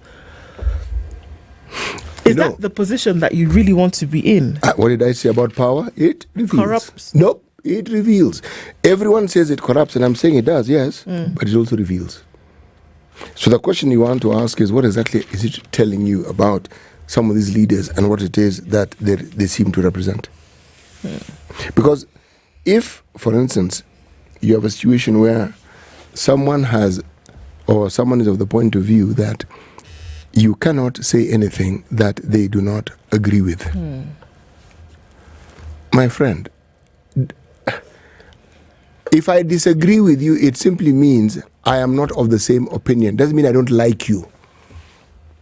It doesn't mean I think anything. It just means my views are different from yours. That's what disagreement is about. There are those who have argued that there are individuals who have caricatured the president. Yes. The moment you're a public figure, expect it. President Uhuru is on record as having talked about this issue of bloggers and him mentioning how it is that they tried to bring in a law that would curtail some of these things. And the court threw it out. And he was saying, he was addressing the CJ and he said, CJ, we have had to put up with it, you put up with it also. If you find that they're saying things you don't particularly like, that is what freedom does. Yes, there will be people who will abuse the freedom, we understand. Oh yes, they always are. But that's why they must be arrested and taken to court. Is it possible that the folks who've been abducted, because they have been, these people didn't just walk up and fall off the face of the earth. Is it possible that the folks who've been abducted have been abducted and the president, for example, has no idea that they have been, or the reasons as to why they've been abducted? The understanding that the president knows everything is a false idea. Okay. No president knows everything. There are people who are buffers who will probably ensure you only know what they want you to know. Okay. You may try to know everything you want. No, the presidency is too lofty a perch for you to be able to know everything that happens in the country. You will not. Okay, so, let's play a little game. So let's assume, as you're saying, that, the president is not omniscient, neither is he omnipresent. Okay, we know this. If you are aware that then certain things are happening, because whether you are aware or not, this is still under your watch, right? You can't say, well, I didn't sign the check, somebody else signed it, but you've given the power. You get what I mean? Mm-hmm. Now, is it possible then for you, knowing that such things are happening, that parents are crying over the loss of their children or the disappearance of their children, mothers, fathers, brothers, sisters don't know where they are?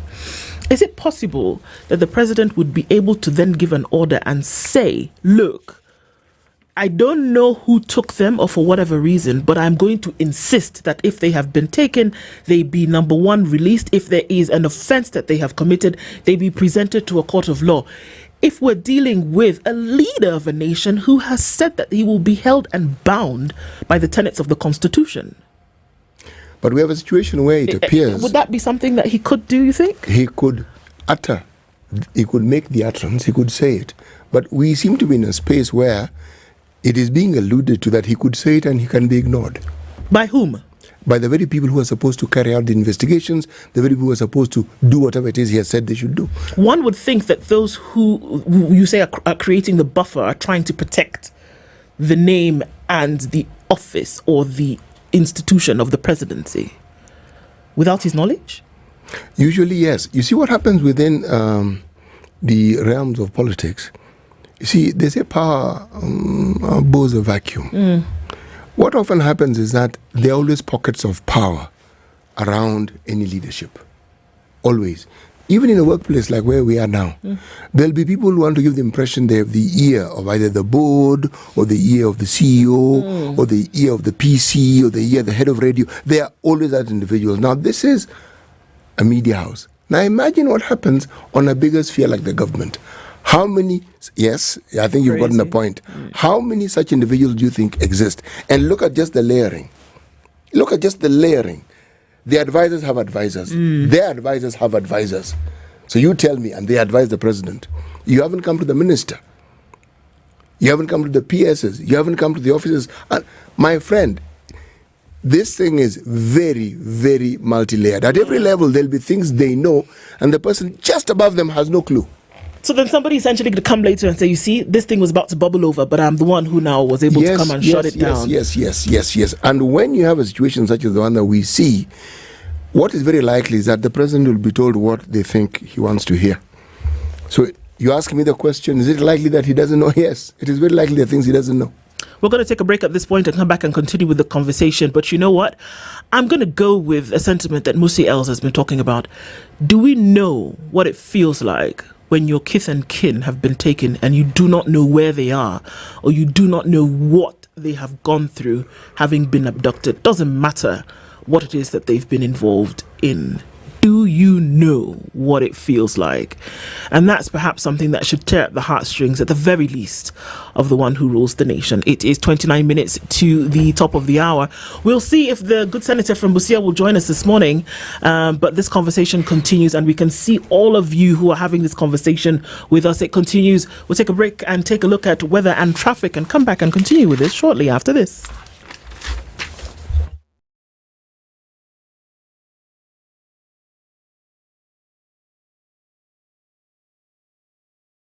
This is the Situation Room, the only way to start your day. The weather with SpiceFM.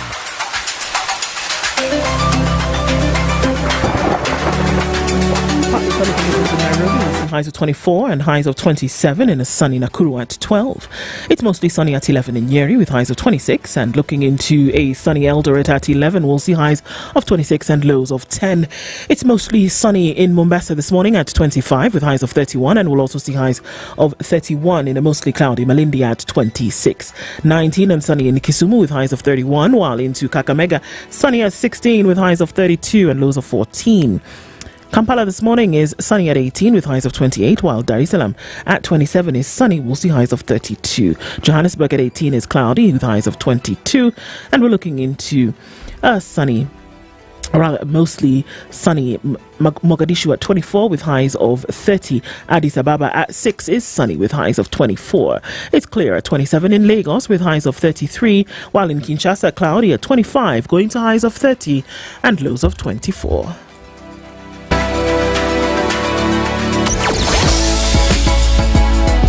Share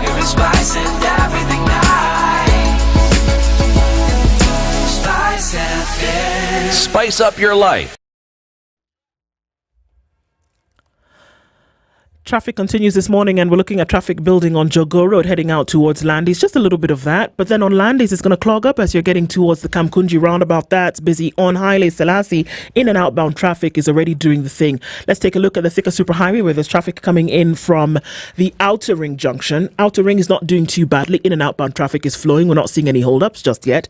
Kangunda Road off the jump this morning has been busy. And as we get onto the Thika Superhighway now proper, Survey heading out towards the Pangani underpass is busy. And there's Kiambu Road showing us that this morning I will give you traffic. Quite busy this morning as you get through towards Muthaiga Square. And it's also then busy as you come off of Limuru Road, Greater Gigiri, then heading out from the Red Hill Link Road. Folks who ran away from Waiaki Way joined the Red Hill Link Road and now stuck on Limuru Road getting into the city. It's also busy Lower Kabete getting out to from Spring Valley. So watching that to see how that opens up. And who's this? Yes, well, this is some traffic that is coming off of Ngesha Road and trying to then touch on Limuru Road. So it's busy, and we're knocking on traffic hour this morning, folks. Let's know what's going on in your neck of the woods, and we'll try to keep things moving this morning by spreading that information to you. Let's talk on SpiceFM KE on X, hashtag the Situation Room.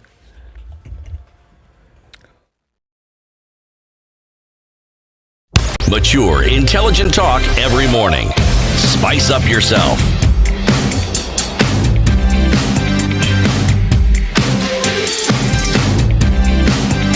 Mornings done right. 94.4 Spice FM. At 26 minutes to 8 o'clock, now 25, we are having this conversation about abductions in the country. Young people who've gone missing. We know. And even older people. There have even been attempts on other people's lives. We know that today demonstrations against these abductions will happen around the country, and you know where this movement is coming from. I want to believe it's coming from a place of, you know, the absolute hurt and the absolute, you know, dissonance with an operation that seems to counter what the Constitution says in terms of freedoms that you've been given. Again, just as a recap, we know that there have been certain government leaders who have said, well, yeah, sure, we live in a country where there's freedom of expression, but you know, you can't bubble over. You must bubble within the pot. You can't bubble over. So we're going to allow you to bubble, but bubble within this, you know, this boundary. Don't be abusive. Don't pose any kind of threat. Don't be insightful. Don't do things which would essentially border on treasonous. So then how do you color this particular water? And the president, along with other advisors, form a security committee, right? A national security committee. And if there is a threat in any way, shape or form, which many would argue this is one, that people are just, you know, falling off the face of the earth, then should there not have been by now?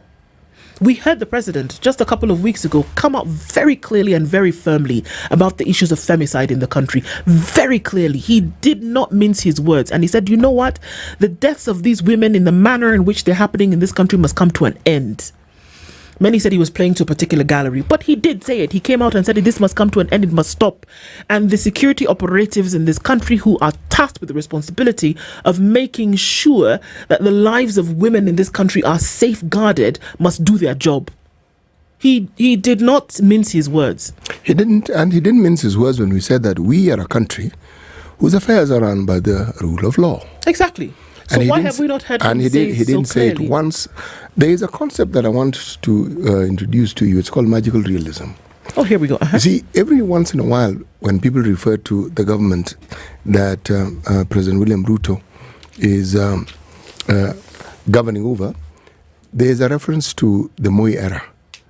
When there are lasting effects of a certain era, or there are certain things that are associated with that era, people will always reference it.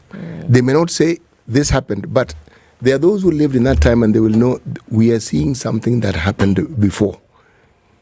And let me ask this question. You see, there are those who, when I say the president does not know certain things, they'll say, no, he knows everything. Actually, no one can. It is actually not possible. Yeah. Especially what is happening in government.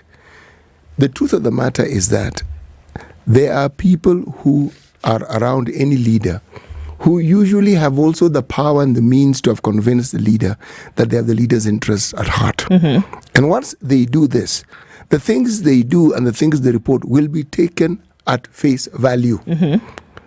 Some smart leaders will always cross-check, but by and large, they will be believed. Because they have power, their associates will also have power because of the connections they have. Sure. Now, because of the way power works and the way it is exercised, for it to work, the element of secrecy also comes in. So there are things that will never be revealed. They are instruments that are used at a particular time to achieve a particular goal.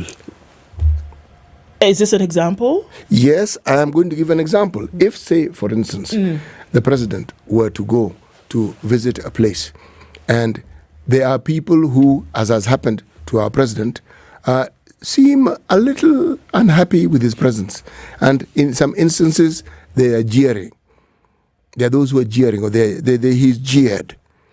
There are those who will say, it's the presence of so-and-so who actually caused it. It is actually not, they didn't have a problem with you, but they had a problem with so-and-so. In fact, they've had a long-standing problem with this particular individual here. As far as you're concerned, then they're happy.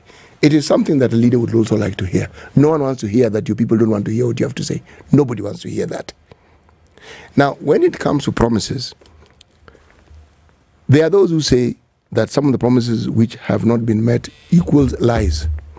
So let me ask the question, does the president implement all the processes of development in the country? The answer is, of course, no. Everybody knows the answer is no. So then the question is, so what happens to the people who are charged with implementing these things? Are they held to account? Is there a process by which you determine whether they're actually doing what they're supposed to do or not? Because you can. Every government has a delivery unit. Mm-hmm. A unit that is supposed to ensure that things which are said to be done actually get done. All right. Who ensures the delivery unit ensures that things are delivered? Absolutely. Okay. Who's there to make sure that it's actually done? Yes, exactly. And when you are told it is done, okay, one of the things that the Gen Z protest brought out was precisely this. Things which had been mentioned had been done, but had never been done. So I'm asking, if it's in some remote part of the country, let's say it's in I was about to say Karamajong. Karamajong is up in Uganda. It's in another country. Yes, exactly. Yeah. Even the person who is the governor of that country, of that particular county, do you imagine for a single second that he knows everything that happens within his country? The answer is, of course, no. Yeah, I get that, CT. But you know what? It's like me saying, all right, you know what? So I traveled from my home for a couple of months. Maybe I wasn't even far away. Maybe I was just doing a project that required me to be on site of the project. Then I hear there is a fire in my home. I didn't start the fire.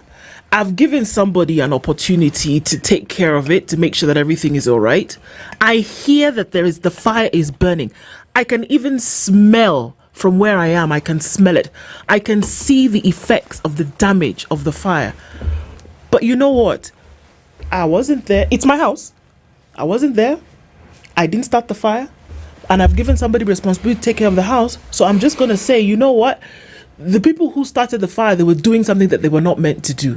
And that's the most I'm going to say about it. Your house is going to burn down. It is true. And also, when things go wrong, we have this need to find someone to blame.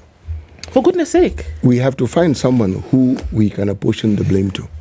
Now, if that person happens to be the leader of the country or the president, and he promised certain things which have not come to fruition, then it becomes very, very easy, and he becomes a very, very easy target for blame. It will color the administration in a very distasteful manner. It already has begun to do that. That Kenyans have a right to not be disappeared. It doesn't matter what side of the political divide you are on. Kenyans have a right to not be disappeared. Kenyans have a right that should they have committed an offense, you present them before a competent court and a competent judicial officer, and you charge them if they have actually committed that offense. You give them the right to say guilty or not. If you find that there is need to prosecute them further, you enter into a trial. If you find that indeed they have done the wrong thing, then you further the adequate sentence to them. This is what the Constitution, the supreme law of the land, demands that you do. It doesn't matter whether you're the president. It doesn't matter whether it's you sitting in a studio. It doesn't matter whether you're hawking clothes along the side of the road. Every Kenyan, under the umbrella of the Constitution, has that right. And what we are doing is abrogating the rights. I'm not even talking about whether they did or did not do, whether somebody painted a picture, drew a caricature, did whatever they did. I'm saying in the event of what we are seeing today, Kenyans have a right to not be disappeared. You see, the dirty war in Argentina was based on precisely what we're discussing here. And as I said, they didn't call it disappearing people, but it was called the dirty war. This was the government waging war on its citizens. Citizens. You disagree, you say something that they don't particularly like, or it is said you said something that they didn't like, or you associate with somebody who they say. Have you ever heard of a book called The Crucible? Yes. Okay.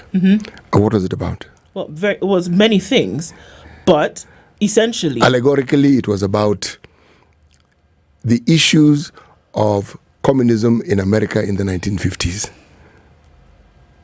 It was about witches in Salem and how it is. And that if you were to, if the width of anything untoward was to blow in your direction, you were labeled a witch. My friend, and once you are labeled a witch, you were burned at the stake. That's it. That's exactly what happened to you. And nobody was proving anything. No. Nobody was asking questions. No. All somebody had to do in Salem was say, oh, I saw CT in the presence of 1, 2, 3. That's all you needed. And so the witch trials took place because then... Arthur Miller wrote it very well. There's a gentleman called McCarthy in the 50s. He led a crusade, it is said, against communism. And same thing. This is what the book was about, really. You were mentioned. It was alleged. It was spoken of. It was whispered of. You are guilty. Now, it's only time and space that later proved the atrocities that had happened. You see, we have the advantage of having had situations such as this one happen before. So we do not actually need to go to the crucible. We just need to go a couple of decades ago and we can say we saw this sort of thing happening before. You know what I think, CT? I think that when the president swore his oath of office, that he swore to protect. He did, under the Constitution. And that if you hear that one Kenyan, not 4, not 10, not 100, if you hear even that one Kenyan, and I'm going to keep using the word disappeared because that is what encapsulates it for me. Somebody just poof, disappeared. They didn't die. They were not sick. They were on a social media platform doing 1, 2, 3. Again, expressing their displeasure over 1, 2, 3. If you hear as the one, because it's not 55 million presidents, it's one president. And you have the arms of protection in the name of the police. You have the arms of development in the name of your cabinet, for example. You have the arms of so many things within people that you appoint to do the work. But the overall is you. And you've already seen, like you said, that there are folks who are fanning the flame. They're singing this chorus. They keep singing it. They could wake them up in the middle of their sleep and they would sit up and start to sing the chorus. Whether it made sense in their subconscious or not, they would sing the chorus because their vested interest lies in how they can continue to hold on to power in following the presidency. Okay, we leave them alone. They don't really matter, right? But you hold the position as president that when something is going wrong, at the very least, speak up and protect your people. Speak up and say, no, I want to see this thing end today. The same people who are singing this song, Oh, Holy Art Thou President. If you were to wake up tomorrow and say, you guys, this thing must stop, it's crazy, they would sing that chorus as well. But we saw it with the...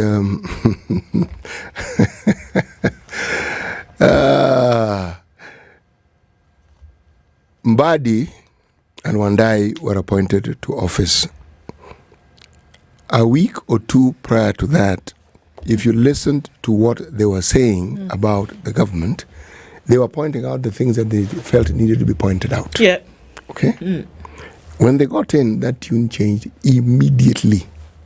That's what I'm telling you. And I said, Power reveals. They are now in a position of power.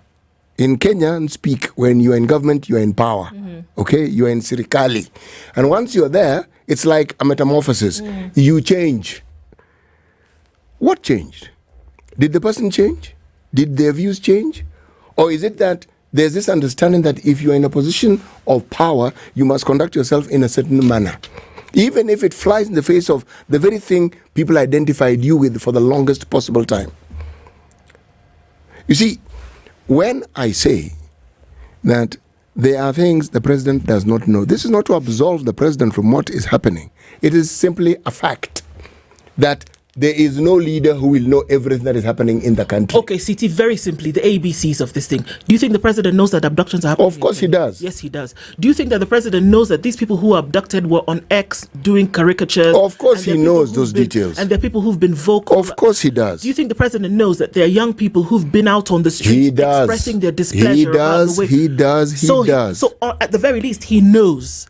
Do you think that he is aware that these people are being abducted because of what they've said, how they've acted? Yes, he does. Do you think he knows that some people have died as a result of having been abducted? He does. He does. All right. So let me add to what you've said. No, but please continue. Add to it. By virtue of the fact that he knows. Yes? Yes. Okay, let's even pretend for a moment that he didn't know.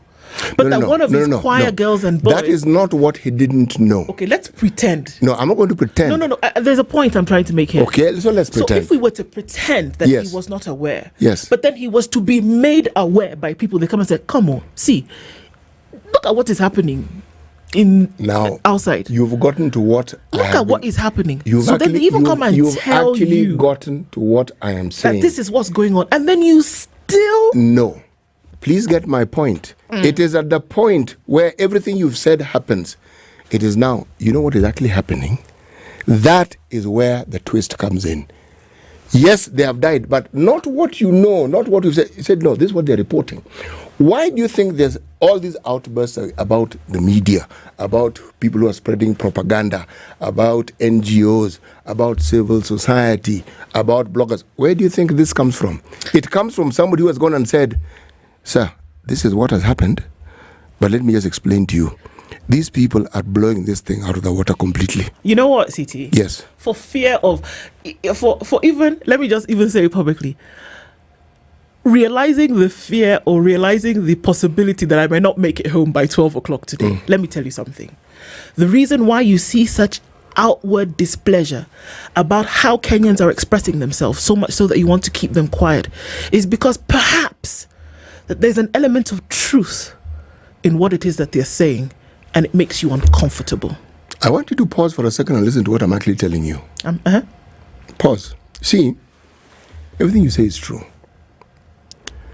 People earn their keep in government not by always telling the leader the truth.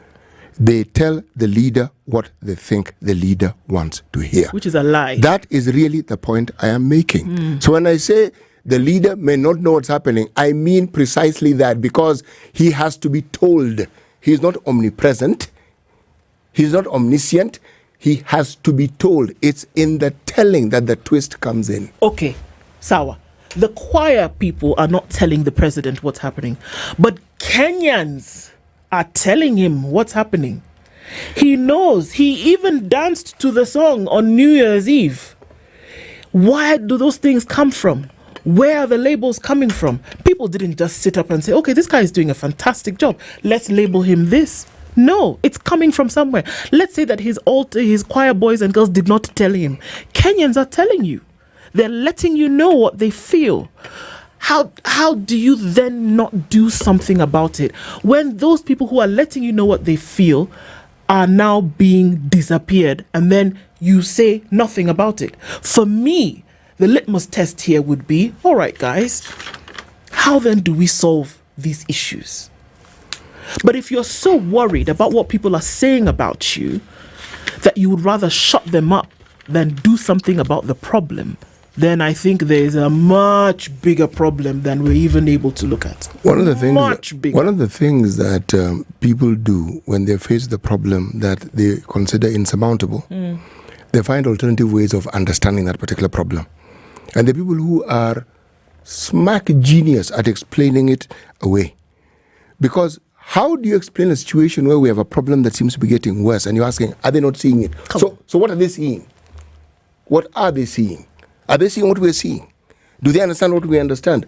How do you explain away something which is so patently clear? To my point exactly. You see, one of the intolerances that we have in this country, and it's an intolerance that the president is blamed for, is when somebody prefers a differing opinion. We must all accommodate different opinions, not believe them, not accept them. Accommodate as in that is an opinion that is being expressed. Absolutely. And I go further to say that if actually what was happening in terms of governance and administration was actually going the right way, you wouldn't care what people had to say. You would just continue going about your business, and they would see the results later. You see, look at the bringing in of Raila Odinga into government through his people and bringing in Uhuru's people. Okay. It is something we have seen. What does it mean? What exactly are we being told? What is it that we are witnessing as we see this? They're securing another term, that's for sure. You're trying to secure another term, that's one. But is that the only thing that we're seeing? Well, you're trying to make, of course, there's a unification of the nation behind the current administration. You've brought it from all sides, you've put everybody in, everybody's... So the assumption is that the people you've brought in, or the people they represent, have people behind them who, by bringing these folks in, will now be behind you. Yes, and that you've united the nation. That is the assumption, isn't it? Yes. Again, somebody has advised you, or you have thought, or you've been told, this is how it would work out. But is that really how it's working out in Kenya? No, not really. Yes, you join this government, you are taken to be part of the government. So in reality, has it actually worked? No. To my point, you think you have a solution because there are those who are tasked with providing you with solutions and advice as to how it is you must go about this matter. Now, so you will deal with the embellishments of the matter and the outward manifestations of it, and yet the key and the heart of the problem is never really addressed. Everything we're discussing here, we have moved far away from what we need to be addressing. Why are we having all these problems? We're having all these problems because 2/3 of whatever it is we collect in this country is going towards paying debts. 2/3. And so long as we are involved in the back and forth and the back and forth and the back and forth, and by the way, we must be involved in the back and forth of these ones, abductions can't go away. No. Capitation can't go away. The health problems can't go away. You have to deal with them. If we didn't use 2/3 of our revenue towards paying debts, we would say, arguably, that we have the money to meet these needs. But the truth is, we do not. Where in this conversation do we hear all these choir men, because they were men, at what point do we hear them actually even talking about what ails the country? If 116 companies are shutting down and there are people who are employed there who are suddenly going to be unemployed, you know that's revenue lost to the government immediately. 100%. Is that not a real issue? So, those who whisper and those who advise and those who say and those who... When there is such a glaring gap between the actual reality in the country and the solution seems to be, let us silence those who seem to be adamant in either opposing or caricaturing or presenting us in a light that we're not particularly happy with.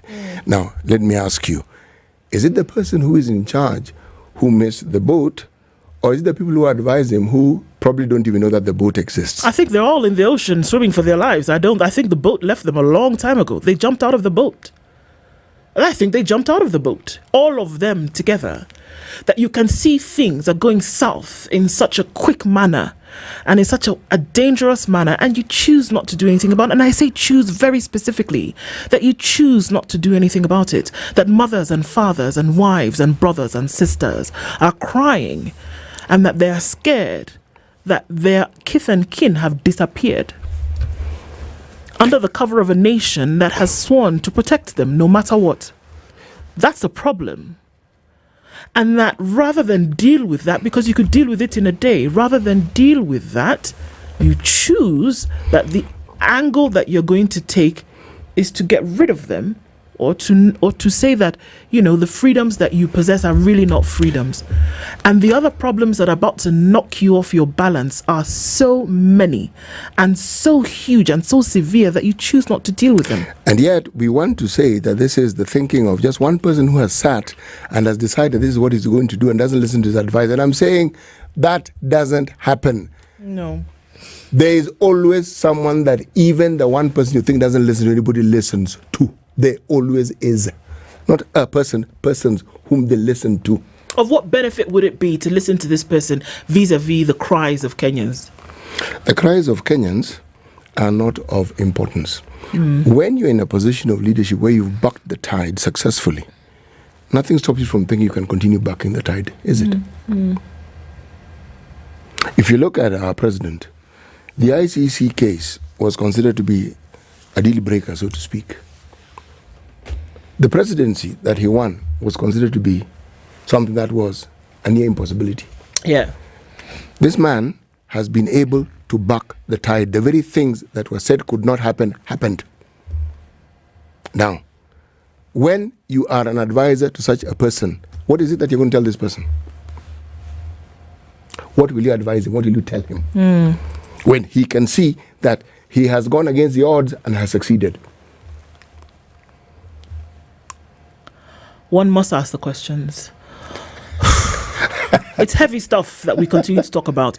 It's unfortunate that we didn't have Senator Okoh Mtata here this morning. There are many reasons. I'm sure we'll see him through the day, even as those demos go on today. That is the conversation top center of what we've been talking about today and asking ourselves the questions. Why so many abductions? More conversations continue as we get into it. Good morning. It's 8 a.m.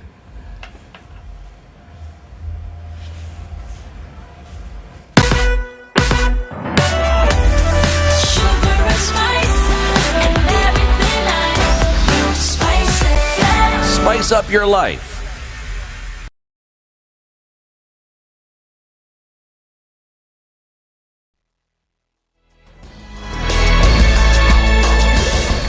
Good morning. This is the News Wire. I'm Leah.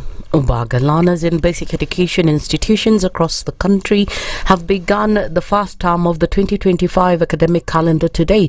This year, there'll be no Form 1 intake, but instead the country will witness the pioneer cohort of the competency-based curriculum transit to grade 9. Education Cabinet Secretary Julius Ogamba says the construction of 16,000 classrooms for grade 9 learners is 93% complete, adding that where classes are not ready, alternative spaces within the school and margin streams where class sizes allow will be used as temporary measures.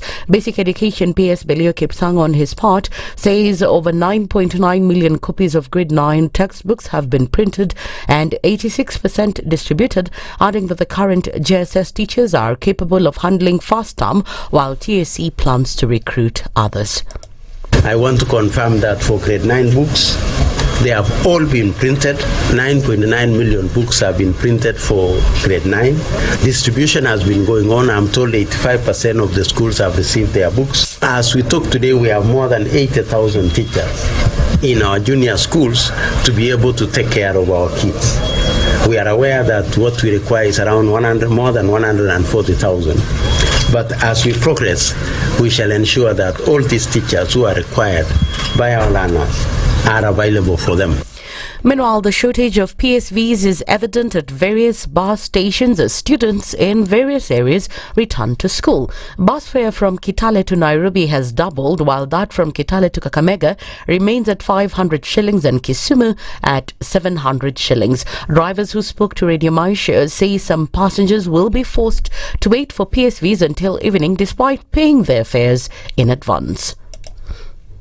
Hii ni Muliro Bus Park, stage ya Kitale. Leo vile hali iko, wanafunzi wakienda shule kuna msongamano. Ruti ya Nairobi bei imepanda karibu mara mbili. Saa hizi wanakata shilingi 2,500 mpaka 3,000. Mteja anafika anachukua receipt, akikatiwa gari anangoja aambiwe ni gari gani ataingia. Kuna wateja wanakuja hapa asubuhi inabidi atoke mpaka jioni. Online booking inafanyika kulingana na companies zenye zimeweka hiyo system yao ya online. But companies zingine zenye bado zinajilea ina book manual. Kwenda Kisumu bei imebaki vile vile. Shilingi 700 Kisumu, shilingi 500 Kakamega. Eldoret kuna mabadiliko kidogo, kuna sako zile zenye zina maintain bei, kuna changes ya shilingi tu 50. Unapata mahali pengine ni 400 lakini bei ya kawaida ni 350. In addition, passengers have complained about police officers taking bribes on the road, saying this is causing drivers to increase bus fares.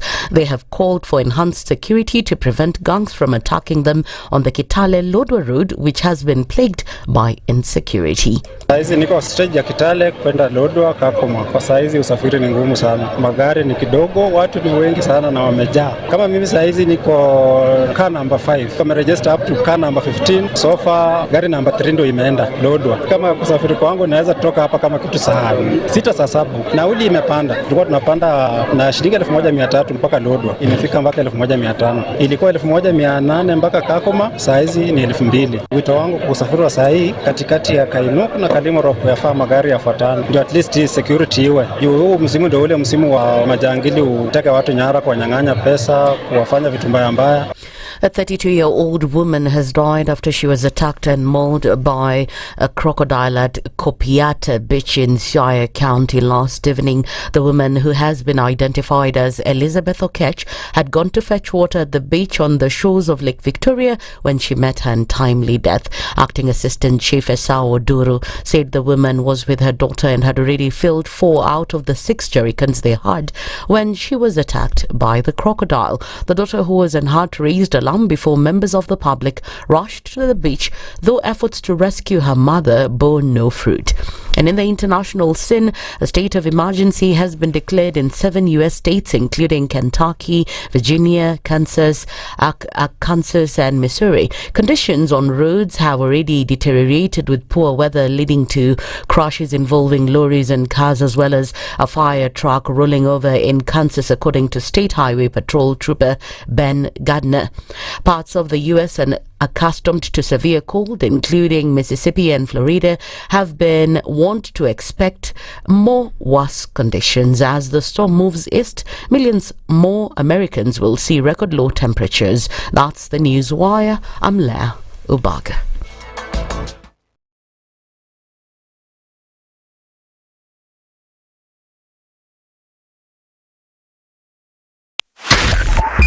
.5 Spice FM Kisumu.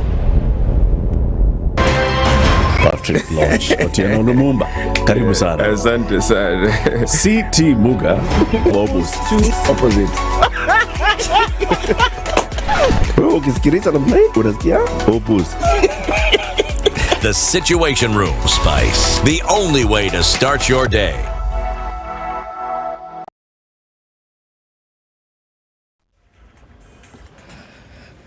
Okay, so a few minutes after 8 o'clock, what's it doing with traffic on these roads this morning? It is Monday, just in case you forgot. You've got out of that slump where, you're not quite sure which day it is. It is Monday, and the traffic is Mondaying.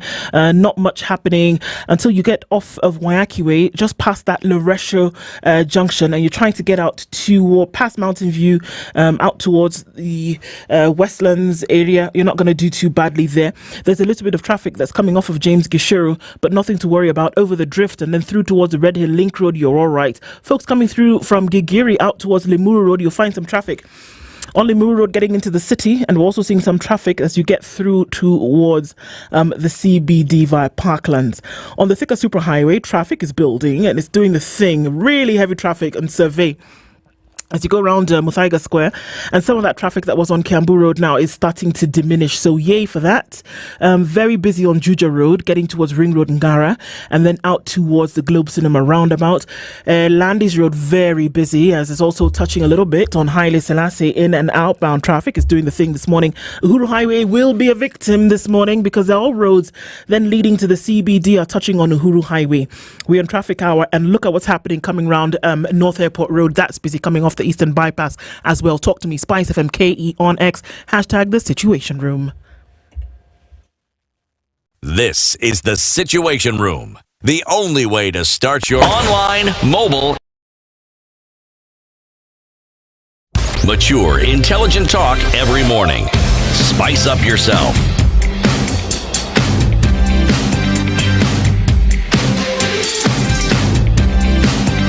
Mornings.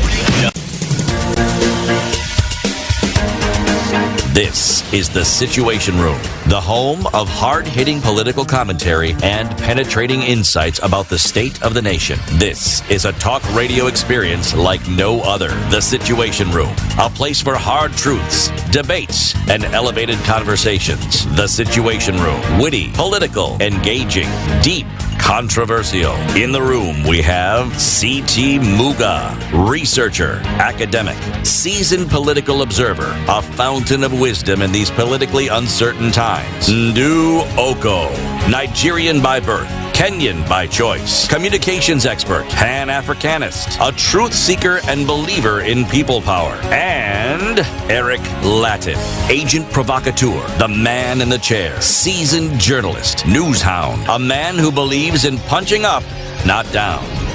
This is The Situation Room, the only way to start your... Indeed it is. At 9 minutes after 8 o'clock, getting into the third hour of Kenya's biggest conversation this first day of the year 2025. And getting into conversations this morning, we've come off a conversation where we're asking, where are Kenyans who've been taken, who've been abducted in the middle of the night in broad daylight? Where are they? And what is the reasoning behind all of this? And who then bears the responsibility to make sure that this does not continue? We were to be joined by the senator from Busia, Okoh. He sent in his apologies. Definitely he's going to have a busy day today, as he's going to be involved in the demos that are taking place, and he's asked that he come tomorrow. And he's given us a call this morning and says, tomorrow at 7, I will be there. So just letting you know that. We're going to have another conversation this morning, and our guest is already seated. He's no visitor. He's no stranger. He's no visitor Jerusalem. Right. I heard my visitor Jerusalem. That's where I wanted to go. But he's no stranger to the Situation Room. And Ramogi Odhiambo is an economist, and he's with us this morning. Ramogi, good morning. Good morning. New Year's greetings to you. I've changed my salutations for you. Nah. That thing is sweet when you say Happy New Year. Is it sweeter? It is. Happy New Year. Happy New Year. Good to have you in the room. Are you well? I am. Thank you very much. Fantastic. Good to be back. Good to have you here. Right. We're going to be looking at the state of the economy. Am I your first guest this year? Yes. In fact, clap for yourself. It's very good that you've noticed you're our first guest. The man is happy. He's happy. And we are happy that we're happy that you're happy and spreading some of that gold dust on all of us. Thank you very much. Karibu sana. Asante. We're going to be looking at the state of the economy today and looking at some numbers and looking at what ought to be. Where should the money be spent? Where has it not been spent? An update in terms of where we are. Before we do that, we want to welcome you properly. This new year, you know, some old things remain, but there's a country from which CT is going to share today's proverb. CT, welcome our guest with today's proverb, will you? Well, yes, I will. This country, let me just give you a hint. It's bordered in the northwest by southern Sudan, Ethiopia in the north, Somalia in the east, Uganda in the west, Tanzania in the south, and the Indian Ocean in the southeast. Which country is this? That's Kenya. That's like hiding an elephant's face and telling which animal is this. You would be amazed. Yeah. A question like that has been asked before, and people give me some of the most interesting answers in this very, very studio. Oh. You probably remember your geography well. Well, I loved geography. See? See? There are people who geography sort of like, geography did a thing for them. Yeah. Now, our proverbs will be in the language of Kiswahili. Kufanikiwa maishani unahitaji vitu viwili, ujinga na ujasiri.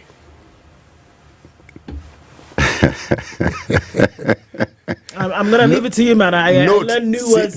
Sijasema upumbavu. Nimesema tu ujinga. Ujinga. Yes. Kwanza kabisa mimi natoka katika hiyo taifa umesema. But I've never heard that msemo or mithali before. So this is my first time interacting with it.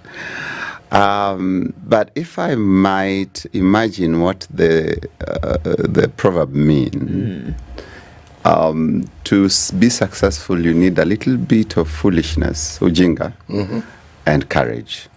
On the front of courage, I think I agree totally that confidence has made a lot of people very successful. On the part of stupidity, I think perhaps maybe I can marry it with the phrase that we lose a lot because of our paralysis of analysis. So if you're smart, you want to overanalyze a situation. If you're not as smart, just this thing can be done, let's do it. So people who are stupid tends to do more than people who are not. Or even say more. No, but even when you say ujinga, is it just someone who's probably not informed? Not that he's stupid, he just doesn't have the information. Or less wise. Or less educated. Yes. Yes, because what education does is it provides you a lot of knowledge. Yeah. That's what it does. Right. Yes. Now, as to whether you're schooled or whether you're educated, now, the putting into practice what you've learned will tell us that. But again, somebody who doesn't have that benefit, as you say correctly, right, will use what he has, and he will not. There'll be not too much information running interference with what it is he wants to do. Yeah, because you don't remain a fool forever. Right. I would assume. Right. No, you don't. Yeah. And there was a general feeling, among labor economists, that people who've gone to the university struggle to get employment more than people who've gone to TVET institutions, because TVET graduates tend to land on any job. Bora kazi. A university graduate, however, knows they're a university graduate. Yes. And they also know what should suit them. Correct. And also, a lot of what you study in the university is theoretical. Right. Okay. So, I mean, Ramogi, we're looking at an update of the economy this morning, and just to give a little bit of an overview, and say, okay, so here are some spots that perhaps need to be looked at. Right. So, yesterday what's today? Today's Monday, so it was on Saturday. Yes, actually, yesterday it was announced that the ministry released 50% of capitation, and we heard from CS Ogamba that this is 50% of how much is going to be was required for the year 2025, which is fantastic. 50% in January. Now, whether that was released and whether the schools, two totally different things.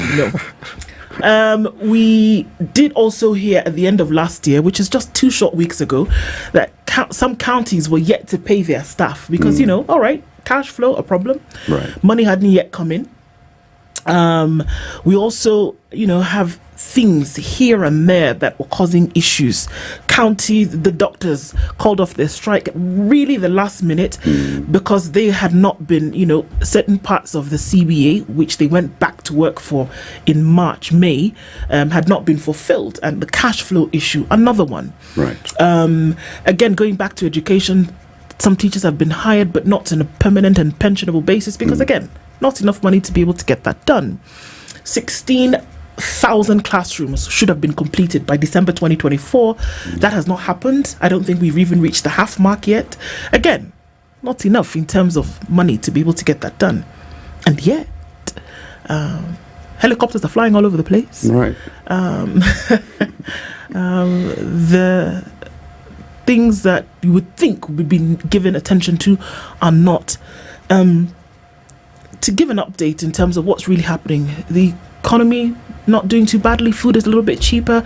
The president did speak on New Year's Eve, and he talked about in Kisi, and he talked about, what have we done with agriculture? What have we done with education? What have we done to be able to make sure that there's food on the table at a cheaper price for Kenyans? Those would give indications that the economy is doing a little bit better than it was a year ago when, there was the Sufuria revolution like we talk about. Yeah? Is it doing better? Are we looking at an upending of the economy? Where are we? Well, it's a complex question that I get a lot, and to answer it needs some time. But let me try to answer it in 3 parts. The fiscal, the monetary, and the general overview of my expectations moving forward.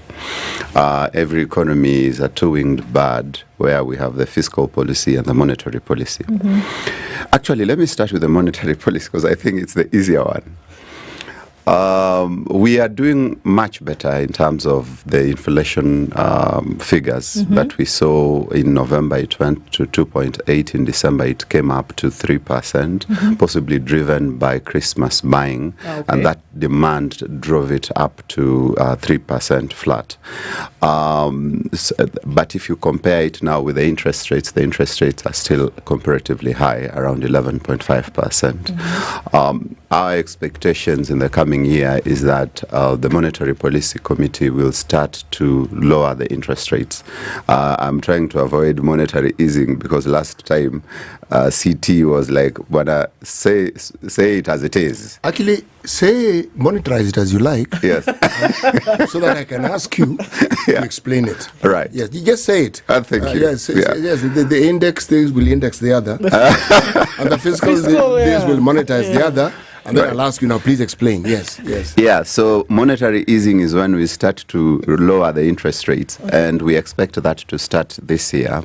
Last year, they avoided it purely because they were still concerned about the inflationary pressures globally. Now, the global inflation rate in 2023 was 6.5%. Last year, it has come down to around 5.7%. It's expected to come down to 4-point-something this year. So that has also changed because we are fully recovered, if I can put it that way, from the after effects of the COVID-19 situation. So, and of course, the Ukraine war also affected inflation. So that has already, the global economy has already shrugged off those shocks, and we are seeing a better performance moving forward. So my expectations are that monetary policy will ease off in 2025 because of these factors I've put across. Our foreign exchange, in terms of the dollar exchange, has also stabilized at 129, 130. We were not sure at the beginning of the last year. It wasn't at the same rate at the beginning of last year. But when now the situation changed around late February, early March, the feeling generally was that we had received some money, some investment from some American fund managers. And so that would be a temporary shrug. But we've seen that somehow the high interest rate has managed to strengthen the exchange rate. And so I don't expect a major change on that, except we have a new gentleman in the White House. So if he comes up with some, extremist policies, and of course it's the favor that this government enjoyed with the Biden administration is no longer the case, telling from the resignation of the ambassador. So we do not expect that we'll enjoy some of the favors we were enjoying from the American government. Now, if he comes up with some extremist policies, obviously the exchange rate will be affected. Even if it doesn't, the exchange rate will be affected because a strong president means a strong dollar. And Donald Trump is a strong president. And so that means that we are expecting that the exchange rate will rise a little just to welcome the new president. Okay. Yeah. Is that good or bad for us? It's not good when the exchange rate, when the dollar is strong, it's not good for any developing country because it means all the other currencies will suffer. And so ours will also suffer in the short run. But in the mid to long term, that will be totally dependent on the policies that they come up with at the White House. But this isn't the first time we've had this discussion, or this is not the first time that what you're saying has happened. Right. Now, economists like yourself, what do you then advise governments in anticipation? Because every time a new American president comes in, there's always some movement in the economy. There's always some movement in the financial world. There's always some movement. Yeah, ordinarily what the price rise means, or what the exchange rate rise means, is there's higher demand for dollar. So higher demand for dollar, there's very little governments can do around that. What you can do to counter it is maybe just oversupply of dollar. And right now, I don't think this administration is willing to give out their dollars so easily. So that... I don't think it's what you mitigate all other factors. But on this particular one, you are subject to the market forces. Muga, how does this influence the cost of living in the country? Yes, that would influence the cost of living in the country, because what that means is that now the things you are able to buy from China, the things you are able to buy from other countries, and you need the dollar for, you'll probably get more money out of your pocket, more shillings out of your pocket to access them. Right. Okay.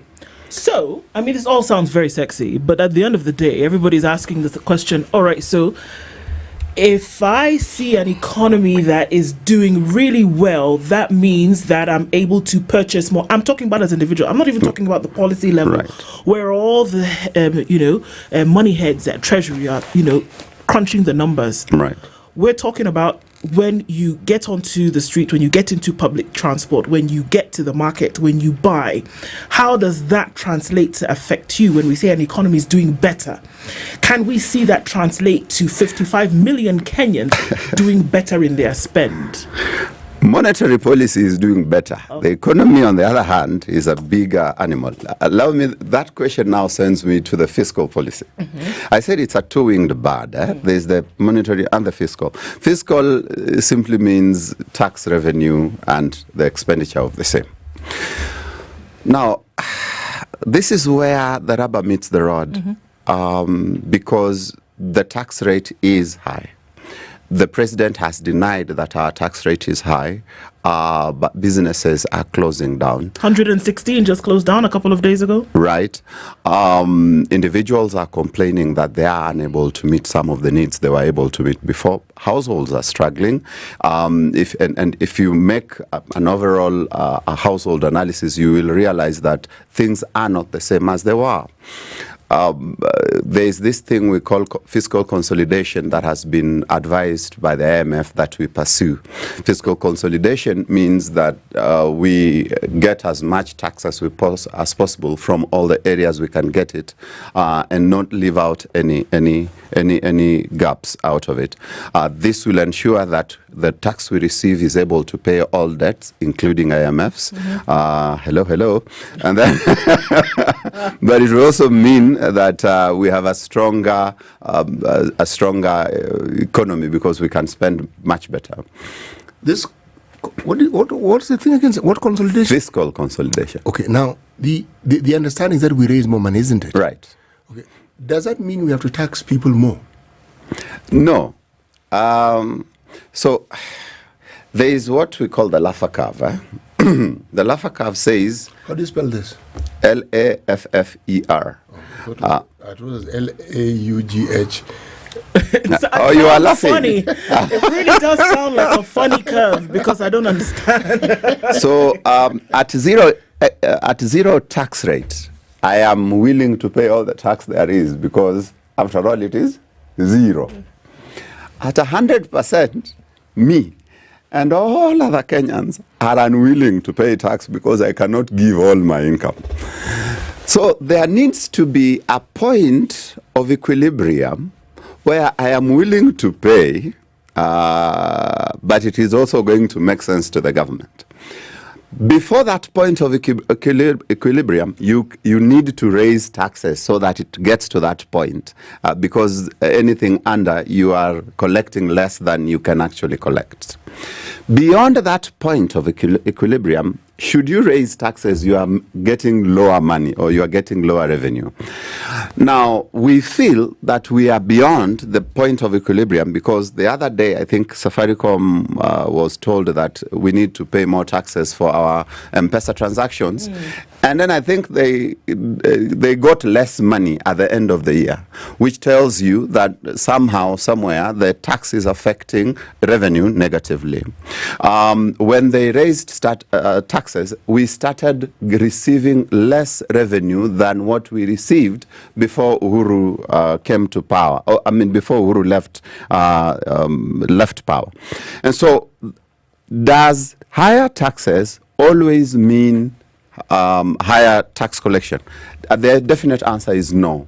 There is a point where yes, it means higher revenue, but beyond that point, it no longer makes sense.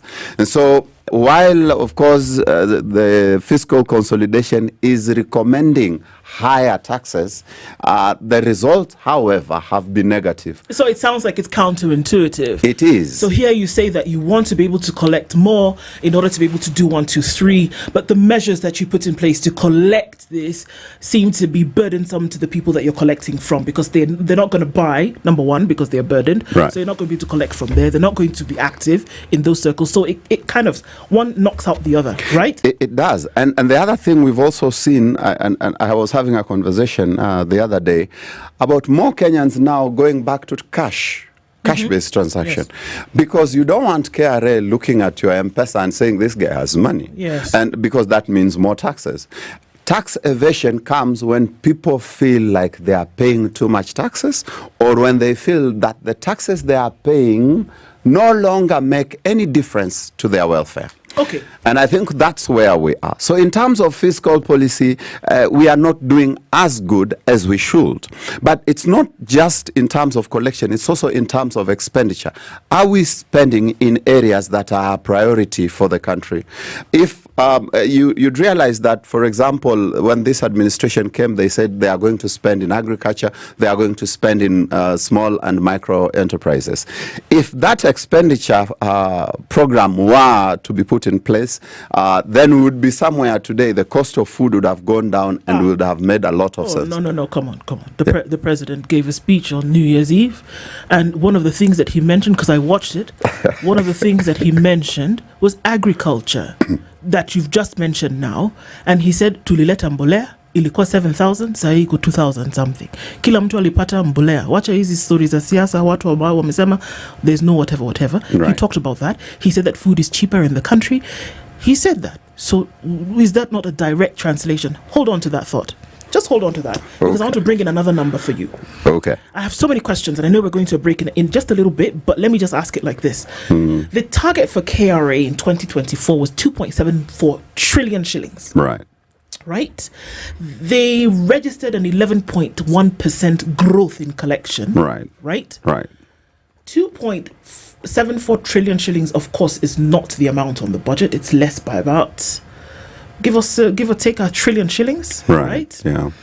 But if KRA collects that and then you do here and here, mix it all together in the pot, would you say that it would be enough from the collections to do the things that are in the budget? Would that have been enough to kind of cover the basis if that was actually collected?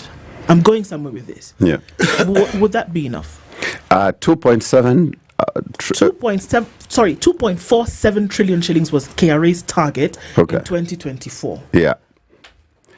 No, it won't be enough. Okay. It won't be enough because our budget now is upwards of 3 trillion. Exactly. So then there would still be need to borrow just to meet the budget deficit. Our budget deficit is usually around in the provinces of 700 to 800 billion. So it would still need to borrow. Okay.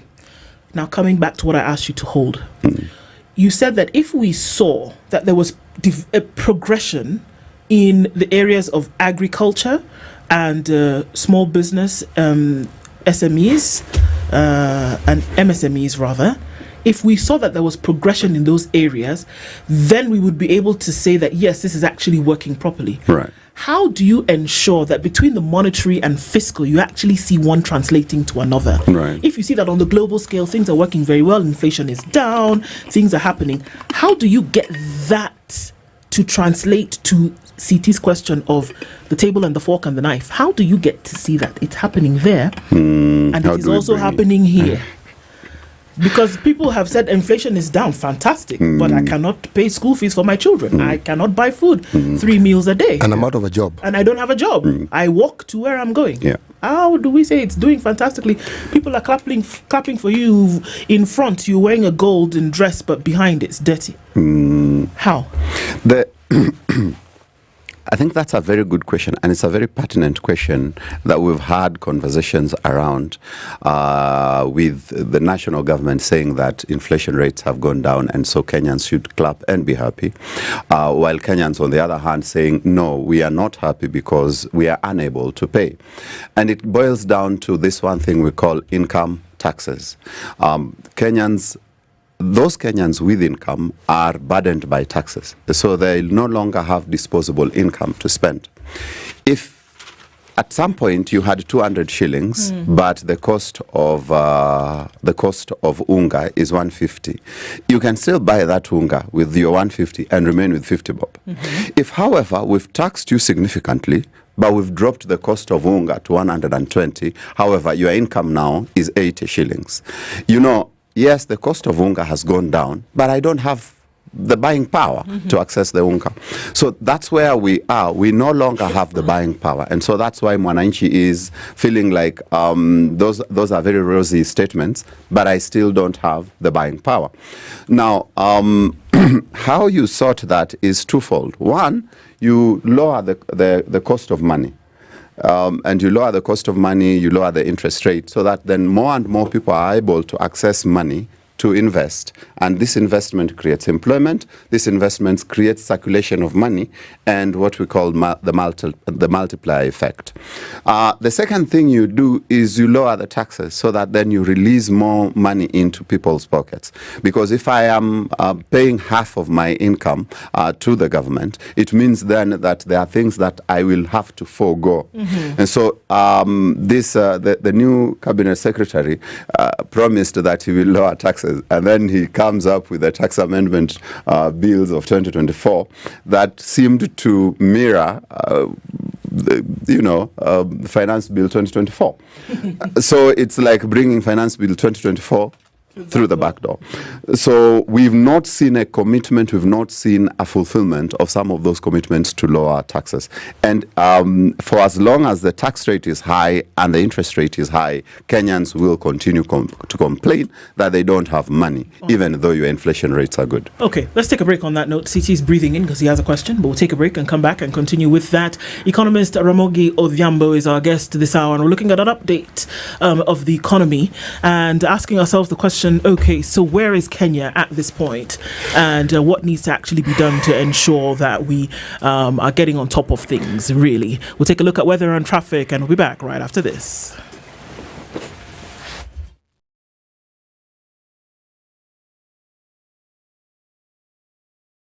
This is the Situation Room, the only way to start your day. The weather with SpiceFM.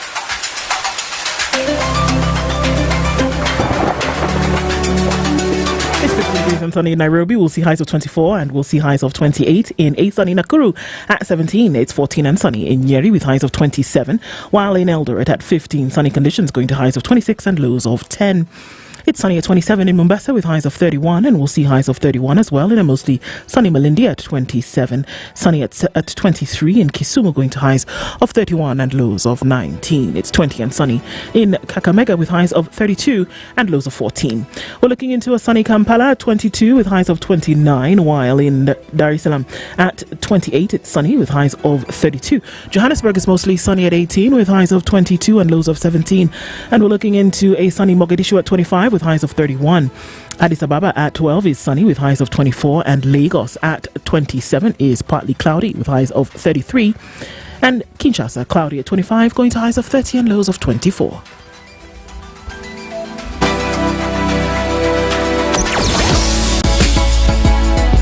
Sugar and spice and everything nice. SpiceFM. Spice up your life.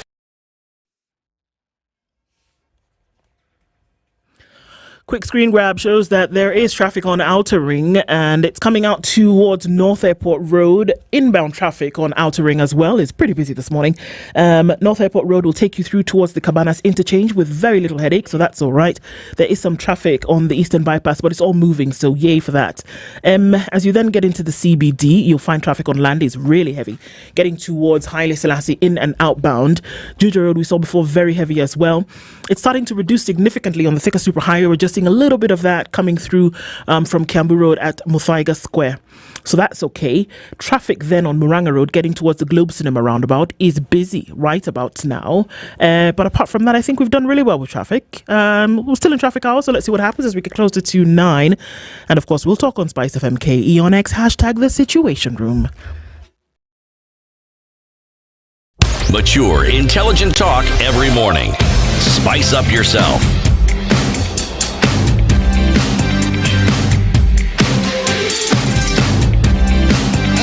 Mornings done right. 94.4 Spice FM, Nairobi.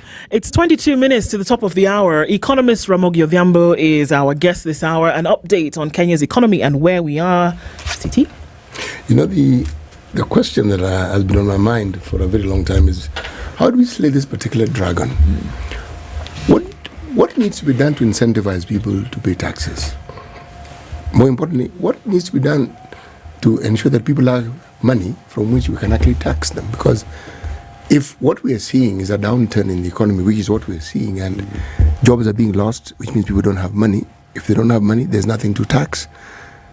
And so the government revenue will automatically go down. It doesn't matter how many creative ways the government comes up with trying to tax whatever it is they think they're going to tax.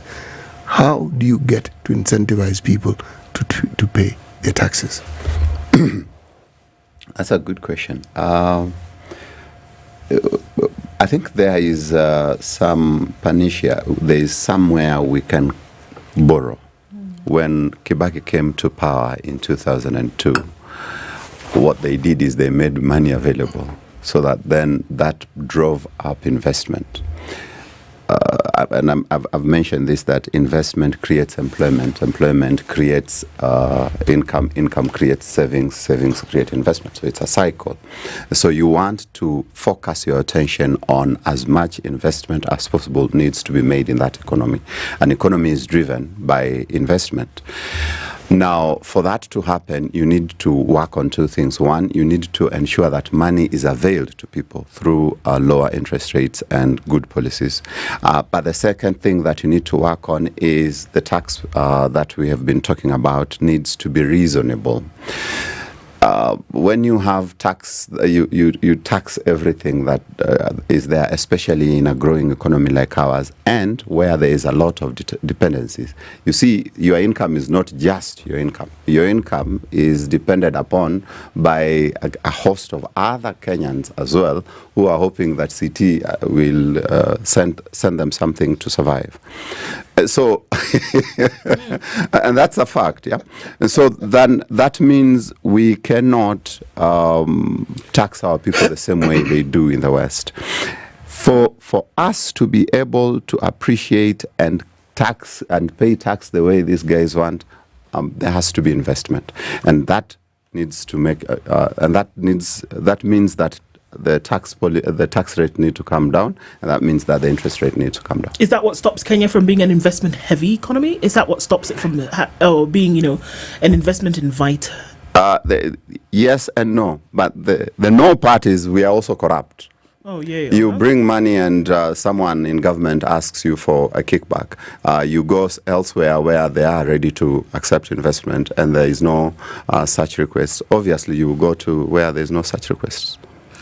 The thing is, this is very interesting, because I think the entire ministry, it's MITI, Ministry of Trade and investment, trade and everything. Yeah, I think they were tasked with the responsibility of, I believe they were here.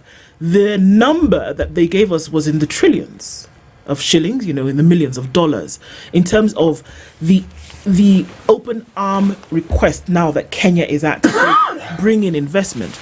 But if we're looking at that vis-a-vis what you're saying now, then again we're looking at another place where there's counterintuitive, where it's counterintuitive. Open arms with outstretched hands. Exactly. You're opening your arms and saying come in, but at the same time your hands are open saying, well, what are you going to give me? Right. So then how? Because if we want to look at what you said before, that you can't, number one, we know it is not possible to tax your way to prosperity. You cannot do that. Neither do we have any economy on the globe that was able to develop without a strong, economy. You can't. It's not possible. You must have this investment portfolio, industrialization, that we talk about. It's not possible to do that. So when we say you cannot tax like the West, and the question that CT asked, how do we get people wanting to pay more tax? Well, for God's sake, if you do the things that you should do with the tax, correct, then would you not invite an appetite where people are saying, okay, well, it looks like these fellas are actually doing what they should do with the money. Right. I don't mind giving you up to half of what I earn, because that means I don't have to spend it again to get these things done. Because what are people spending their money on? People are spending their money to survive, right? To eat, to send their children to school, to transport themselves from point A to point B. Savings is a luxury. And to stay well. And to stay well. So if you tax people, like we see heavy taxes on the other side of the pond, where do they go? They go to education. They go to a road network that makes sense. Health. They go towards health, so that you walk into hospital and you're treated for the minutest and the greatest of ailments. So those things do not have to come out of your pocket. For me, that's what would create an appetite for me to say, what, you want 50% and all these things are taken care of? Take it. Right. We compare ourselves with the Scandinavian countries where tax is about 49% to up to even 54%. But in those countries, you have housing, adequate housing, quality housing for free. You have roads that don't have potholes. I was passing through some that last saw maintenance 5 years back. You have free education. You have free health. Free up to what level? Up to university. Okay. It's not primary? No. Free education up to the university. And so in Kenya, we want to tax that way, but this tax goes into individuals' pockets. The truthful man says that the only business in government is the business of those in leadership. So if that's anything to go by, it means then that a majority or the bulk of the taxes that we pay go into individuals' pockets. So I agree with you that, yes, if there was a way in which that money is being spent to meet all the needs, so that then I don't have to, the 50% I'm remaining with, I can plan for my vacation, food, save. And save and invest.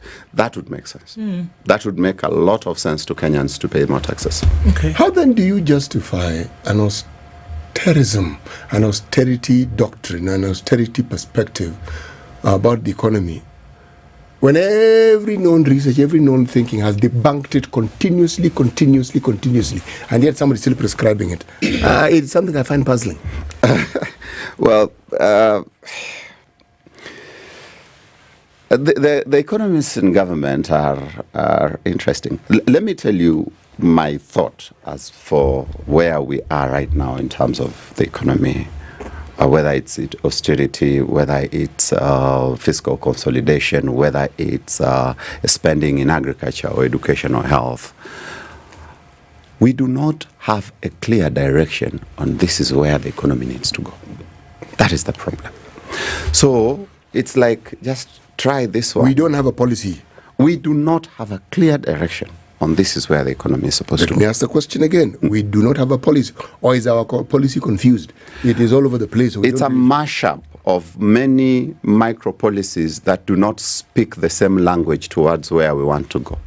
We have the Vision 2030, and many of the manifestos that these guys come up with today are actually drawn from the vision. So that then at this time, at this very hour, we are supposed to be somewhere where we can say we are food secure. So the cost of food must come down, because food security is not just in terms of availability of food, but it is also access. Am I able to access this food with the little resources I have? The agricultural advisor to the president just a couple of weeks ago told us that there's enough food in the barns. Maize bags in the barns for the year. Let me go back to that conversation of agriculture. When we talk about doing agriculture as a policy driver, as the key policy that should be able to unlock all the others, because we recognize its importance, what we mean is that, one, there needs to be a conducive policy environment. Two, we need inputs. 3, we need infrastructure. 4, there needs to be storage and other logistics that facilitate agriculture. 5, we need to have market dynamics that are favorable. And by market dynamics, we have also mentioned many times that we need to have some sort of a food exchange, an agricultural exchange that copies or mirrors what the Ghanaians have come up with. Talk to us about the Ghanaians a little bit. Let me understand, what is it that the Ghanaians have come up with? So what happens is they have a food exchange. Like, this is the price of maize in Accra, this is the price of maize in Kumasi. So it's all in one place. You know this is the price of beans, you know this is the price. So the price differences have been managed because there's what we call artificial inflation, where someone just, that's not the price, it's way above the price, and someone just comes up with a price which makes no sense and charges people. And so that information availability sorts that. In Kisumu, you can find sometimes that the price of maize is 1,000 shillings more than the price of maize in Kakamega, which is less than 100 kilometers away. Just because somebody wanted to? Yes, just because someone carried it from Kitale and brought it to Kisumu. And they charge you 1,000 shillings more. Now, if we had an agricultural exchange somehow, then the people in Kisumu would realize, wait a minute, you are being unreasonable with your pricing. I'll go and get in Majengo or in Chavakali and with a lower price. And so that would drive the price lower.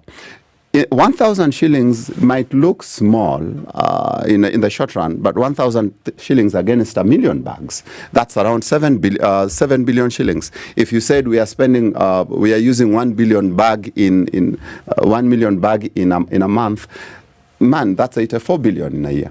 In 84 billion in a year, it means the economy of Kisumu is poorer by 80 billion in a year, merely because of lack of information. And so they would blame the government that the high cost of food is high, merely because of lack of information. And so when you come to agriculture and you say one input, and you ignore all these other things, and you say that because of one input, then our policy of agriculture is very successful, and so we are now proud to say that we are doing something, I think we are missing the point. So we need to have a conversation about, are there other inputs that are required? And these inputs, are they only given to what we call agriculture-rich areas? Do we not want to support other areas as well to be food secure?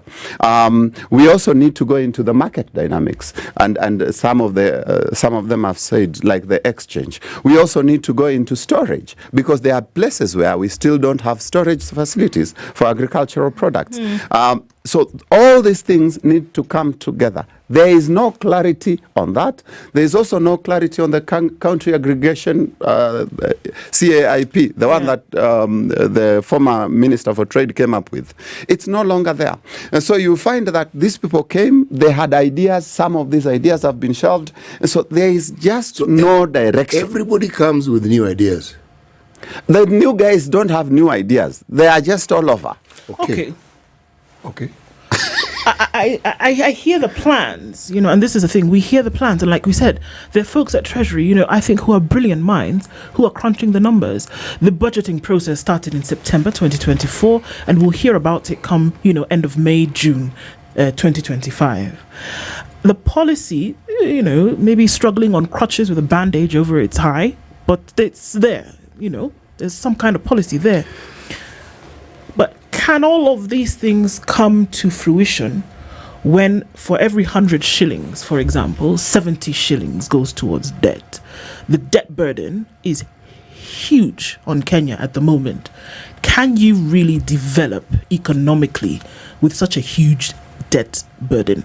And could that be the reason why we hear about plans, we hear about policies, we hear about these great things that then start to gather dust on shelves, but they can never really be implemented, because anything that would come in, whether it would be for investment, whether it would be for development, wherever it would be for, goes towards debt. Can you? Well, definitely not. The debt situation is, of course, getting out of hand. We had a conversation with the IMF, and they think that we are managing our debt well. Okay. Because somehow maybe I think they are getting their payments. We think we are not in a safe zone. But now, beyond that, Ndu, I think my problem is, you see, if you had debt, but at the same time you have a good plan of what you want to do, and you have started making inroads, making moves, significant strategic moves towards implementing your plan. Man, notwithstanding the debt problem, you can have partners who, whether in the country, within the country, the private sector as partners, you can have other partners from other countries that would want to work with you towards that plan. We do not have a plan that's working. I think that's where now I am concerned from where I sit. Let me ask a simpler question. Can we feed ourselves? We could if we wanted. No. Right now, today, 6th January 2025, can we say that we can actually feed our citizens? Well, yes, from the food that they say is in the store, we can. You know, you're really answering your own question. Let me ask the question again so that you actually understand me clearly. Let me embellish the question. Right. Does the country produce enough food to feed its people? And No, food is not maize. Right. Everything else that goes with it. Kitungu, nyanya. All that. Do we have enough to feed our people? No, we don't. There's a lot of food imports coming from South Africa. There's a lot of food import coming from Ukraine, together with their challenges. There's a lot of food import coming from Pakistan, rice, etc. There's a lot of food import coming from Brazil, etc.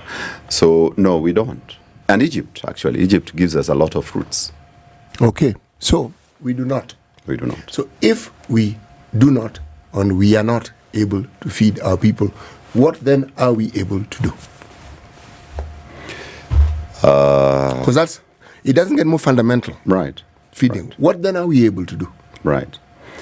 There is what we call the competitive advantage and the comparative advantage, which countries have borrowed, where now you do not concentrate on something you're not good in. So, in essence, you probably might not be able to feed your people, but you're able to produce something that gives you money or resources that now get you food from elsewhere to feed your people. Good theory. What is our comparative advantage? That's where I was heading to.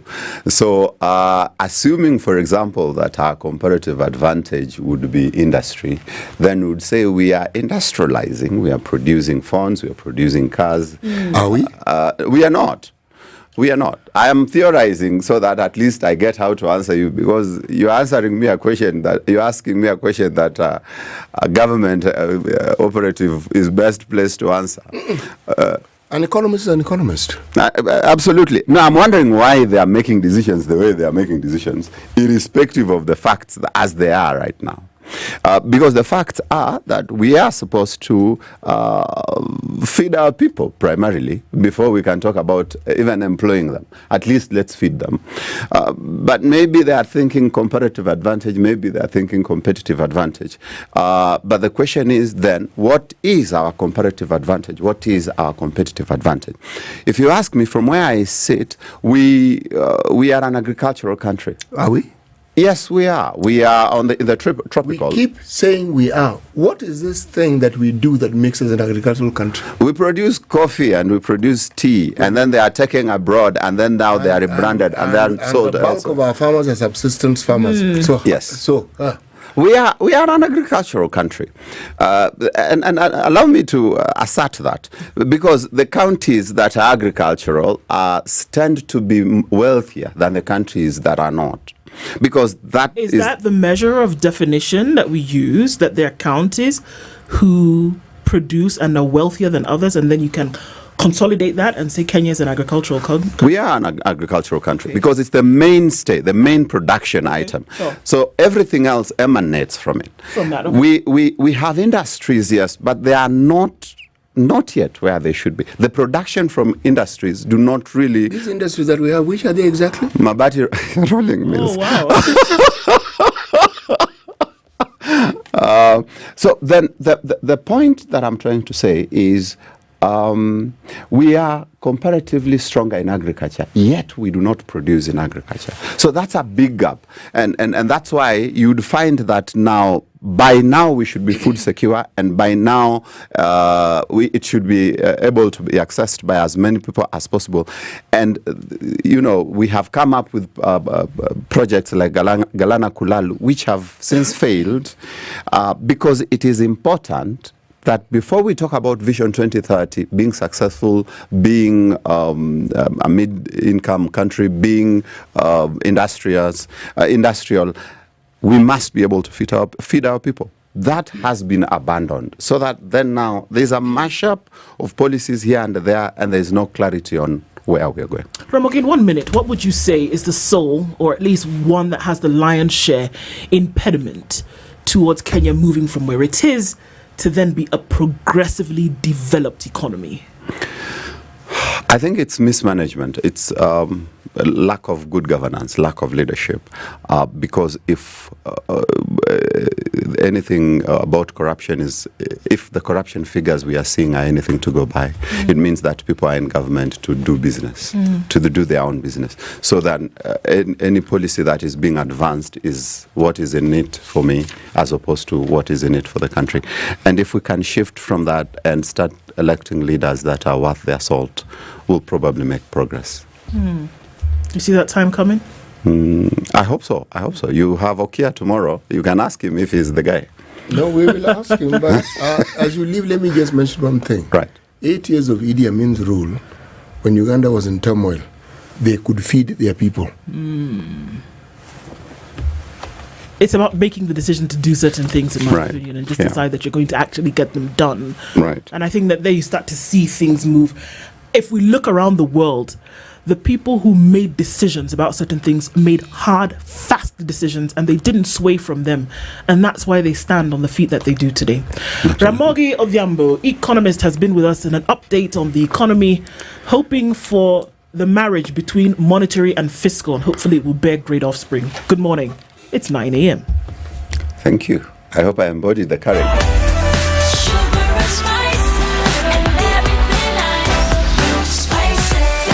Spice up your life.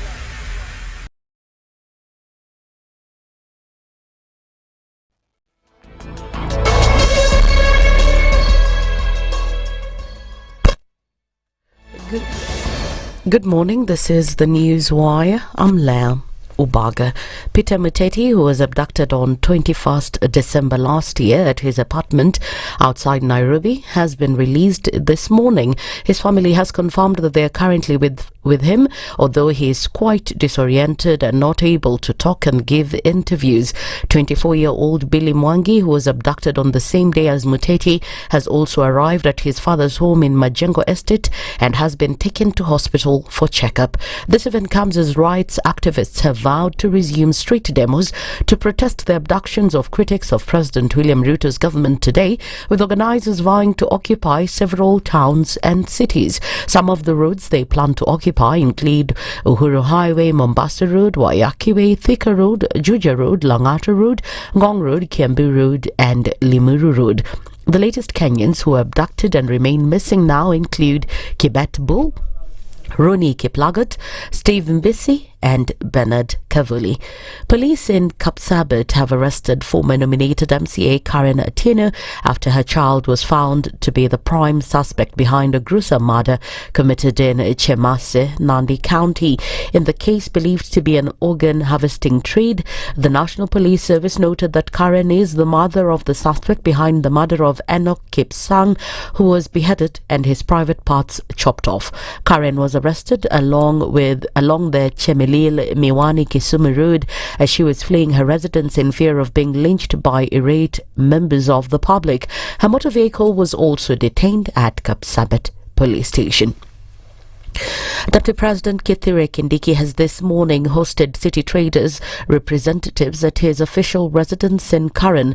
During the early morning meeting, several interventions were discussed that are aimed at supporting the traders from the national government. These interventions would supplement what the Nairobi City County government is doing to support the traders in the Central Business District. The traders were from Wakulima, Gikomba, Mudhurwa and Karioko markets, Country Bus, Nyamakima, River Road, Railways, Mumwani Road, Bus Station and OTC. Now, Kenya leader Martha Karua has urged President William Ruto to withdraw from social media if he does not want to be criticised by the youth. Karua said every citizen has the freedom to express themselves and criticise the government without being harassed. This comes after the government was accused of abducting youth who've been criticising it on social media. You are in a job then you do not deserve. You better have a thick skin. You have actually caused now more young people to have to Mombasa worldwide. The very images that may have irritated you and bring up more. And I think they are satirical. I don't want to say that I would be pleased if it was of me, but I wouldn't take a hammer and mallet, nor would I even think of taking them to court. Because there is no offense committed. If you are irritated, block or get out of social media and you'll be a happy person. Parents in Trans Nzoia County have raised concern over the rising prices of school uniforms and called on the government to intervene. The parents say various schools have instructed them to buy uniforms from specific stores, which they've described as a business between teachers and staff of different institutions. Mimi ni mzazi wa junior secondary school ambao ni grade 8 na pia grade 5. Vile tumezunguka kwa hizi maduka, vitu ziko bei kali. Uniform bei imepanda marudufu. Unakuta full set tumepata kwa shilingi 4,200 ambayo sasa inajumuisha uniform plus na tracksuit pamoja na socks. Hizo zote unakuta ni 4,200. Kuja kuongeza kiatu pia hapo juu ni kama shilingi 7,000 na last year set ilikuwa 3,500 total. Wito ambao niko naye kwanza kwa serikali, tunaomba sana, ingawaje ni soko huru, lakini wa regulate waone kwamba sisi kama wazazi pia hatuumii. They, however, say this was not the case 2 weeks ago as uniform prices have now doubled. Mimi ni mzazi wa grade 7, watoto wawili. Mmoja ako Soil, mwingine ako Top Station. Mimi wakati wakifunga shule, nilikuwa nimepata kapesa kidogo ya bodaboda. Nikaona siwezi ngoja mwisho wakati ya kufungua shule kama saa hii. Kaona afadhali nitangulie kutafutia watoto wangu uniform mapema, waweke kwa nyumba kabla ichapanda. Kila mtoto alikuwa anapewa kwa 700 pair. Uniform ndio hiyo saa hii. Pia ukienda kwa duka, sasa hivi viatu ni 3,000. Ukienda kwa uniform wanakuambia 3,500. Hiyo zote itakaa na uko na 7,000. That's the news wire. I'm Lea Ubaga.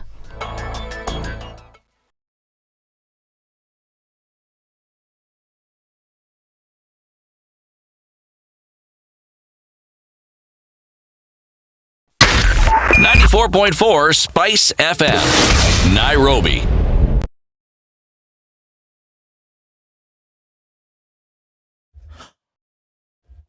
Okay, so what are we doing in traffic this morning? Just a quick look at what's happening. Sun is up and birds are chirping. There's still traffic on Landis Road. It's heading out towards Haile Selassie this morning, right around the Kamkunji roundabout. That is busy. Muranga Road going towards the Globe Cinema roundabout is also busy as well. Into the CBDs now, where most of the action is happening. Langata Road looks pretty good today. We've not seen too much happening here. And yes, just in case everybody was wondering, can we use Southern Bypass? Yes, you can. Kenha announced yesterday that it's been open now. Whatever they were doing, that has been sorted out. Uhuru Highway will have some traffic between the Bunyala Road roundabout and the Haile Selassie Junction. So, just hold on for that, but you should be okay once you get past that. We're going to keep an eye on things and see what happens. Still in traffic hour, we'll come out of that in about half hour or so, but Monday hasn't been too bad. Keeping an eye on all of this, help us out. Let's do it together. SpiceFM KE on X, hashtag The Situation Room.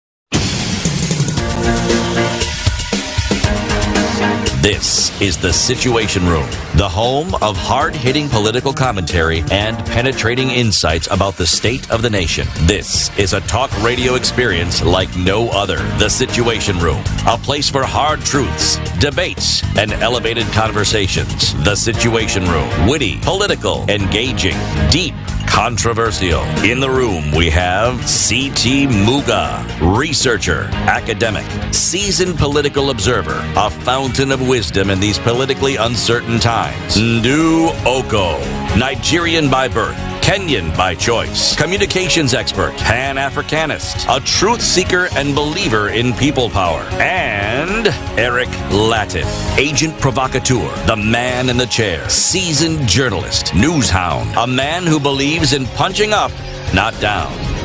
This is The Situation Room, the only way to start your day. Into the final hour of Kenya's biggest conversation on this first day of the show this year at 7 minutes after 9 o'clock. And our audiences on different platforms, thank you for keeping it with us this morning. And we're going to rev things up this hour as we get into an education conversation, which is what is grabbing the headlines around the country this morning as schools open for the first term 2025, where many things are happening all at the same time. And the question is, will this particular clown be able to juggle all the balls at the same time? That's the question that we're asking this morning. And so we want to thank you for being here with us every morning as we do this. And as we get into the conversation, our guest is already seated, another non-stranger to the Situation Room, especially when it comes to matters education. Dr. Emmanuel Manyasa is the Executive Director of the Usawa Agenda, and he's here with us this morning. Happy New Year, Dr. Happy New Year, Ndu. How are you? Very well, thank you. How are you doing? You. Good to see you too. You know, it's good to have you here as the year has started. I know everybody is very anxious, especially in the areas that we speak of with education. So thank you for being here this morning as we try to unravel some of these things today. CT has gone to yet another African country. CT, how about you welcome Dr. Manyasa with today's Proverb? This is a man who has a good knowledge of history. I was about to mention that I realized that if I tell him what I'm about to tell him, I will have told him. But this country is the 7th most populous country in Africa. And if that is difficult, then it's the 28th most populous country in the world. Okay. It has a mountain that is the second highest peak on the continent of Africa. The second highest peak on the continent. Yes. That is definitely Kenya. Yes. People who paid attention during geography classes. See? We are many. You are definitely many. The proverb. Kufanikiwa maishani unahitaji vitu viwili, ujinga na ujasiri. Okay. That's new. I know, right? Hiyo ni mpya sana. Ulikuwa unangojea haba na haba ujaza kibaba, sio? Hapana, twende huko. Okay. Furahi kujua kwamba ujinga ni muhimu. Ujinga ni muhimu sana. Ina manufaa. Now tell us what you think the proverb means, Emmanuel. Unahitaji ujinga na ujasiri. I think that sometimes you need the level of courage that makes people think you're foolish, not that you really need to be foolish. Oh my goodness. Very well put. Very well put. That's why this man is in education. And that is why this man is in education. Clearly. Because, I mean, that made sense off the jump, you know. That's why I've said, and kept quiet. Yeah. I'm not adding to that. Voila, I don't think anybody needs to. Thank you. Great, that's great, Dr. Manyasa. There's a whole shopping list of needs for the education system in the country. I don't think that's a secret or mystery to anybody. Schools open for the first term 2025 today. Some will go back tomorrow, some will go back on Wednesday. But a lot of them will go back today. In the last couple of days, a lot of things have happened.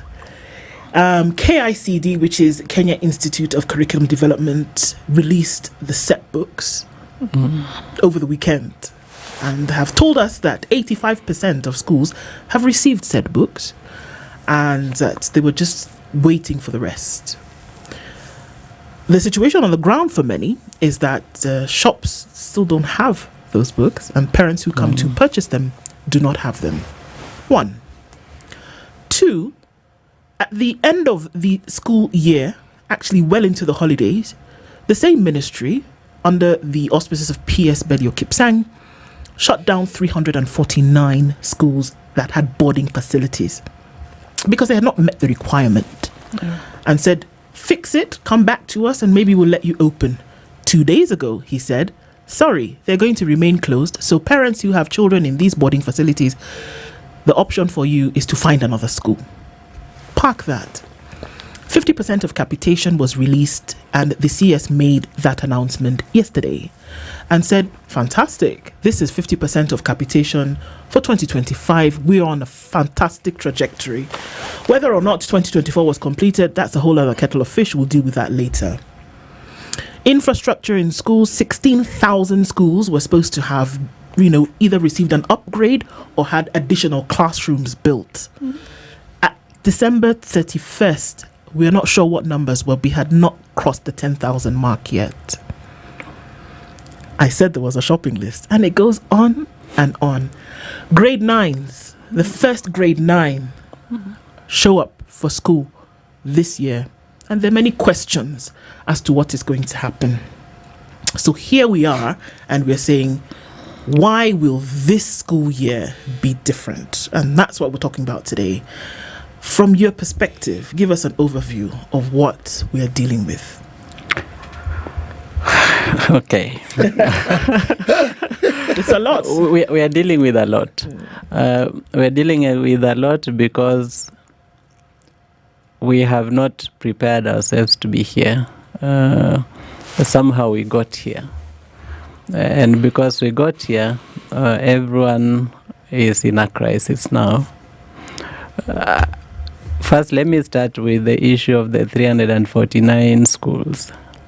I think that I agree with the ministry's decision. And they did not close the schools. They closed the boarding wing. Yes. And people have said they should have been given time to comply. But I think that the ministry has a duty to guarantee the safety of children in school.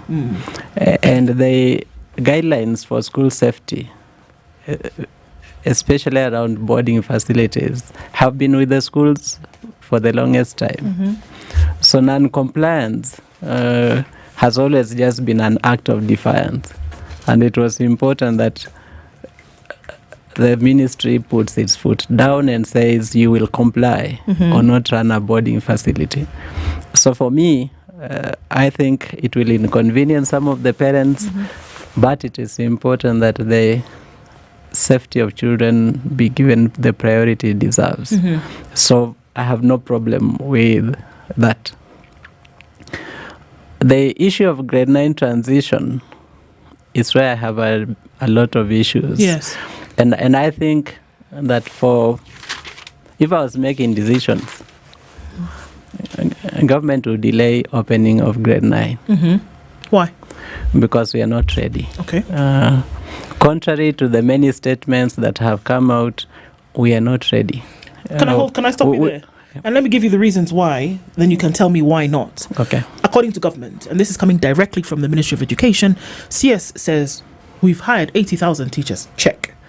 We have KICD has developed books. Check. 9-point-something million books have been printed. Check. Classrooms, okay, well, we kind of fumbled through that, but they've been built. Check. The students are there. Check. What else do you need? So let me tell you something. First of all, we have married ourselves to this presidential working party recommendation of creating a comprehensive school in ways that I do not understand. I do not understand because it is taking us further and further away from the CBC framework, which means then that we will be implementing something different than the curriculum that we designed. And then that creates a problem Because eventually when you're going to do an evaluation of this curriculum, what are we going to be evaluating? We are going to evaluate it based on the framework. The framework does not have the word domicile. It's a 47-page document. There is no single mention of the word domicile. So what we have envisaged is to say we made mistakes initially in starting to implement the CBC before we were ready. We did not have a costed implementation plan. We did not know how much we'll need at what point so that we can plan the resourcing of the implementation process. But that being the mistake that we made originally, the next thing that we were supposed to do was to say, how do we find our way back to closest to what is envisaged in the framework? From where I sit, we need to be then trying to go back to the pre-844 arrangement. Pre-844 arrangement where we had secondary schools that had O-level only based on their capacity. We had secondary school that had O-level and one stream of A-level. And we had those that had O-level and two streams of A-level. In this context, then, we expect that we'll have secondary schools that have junior school only based on their capacity.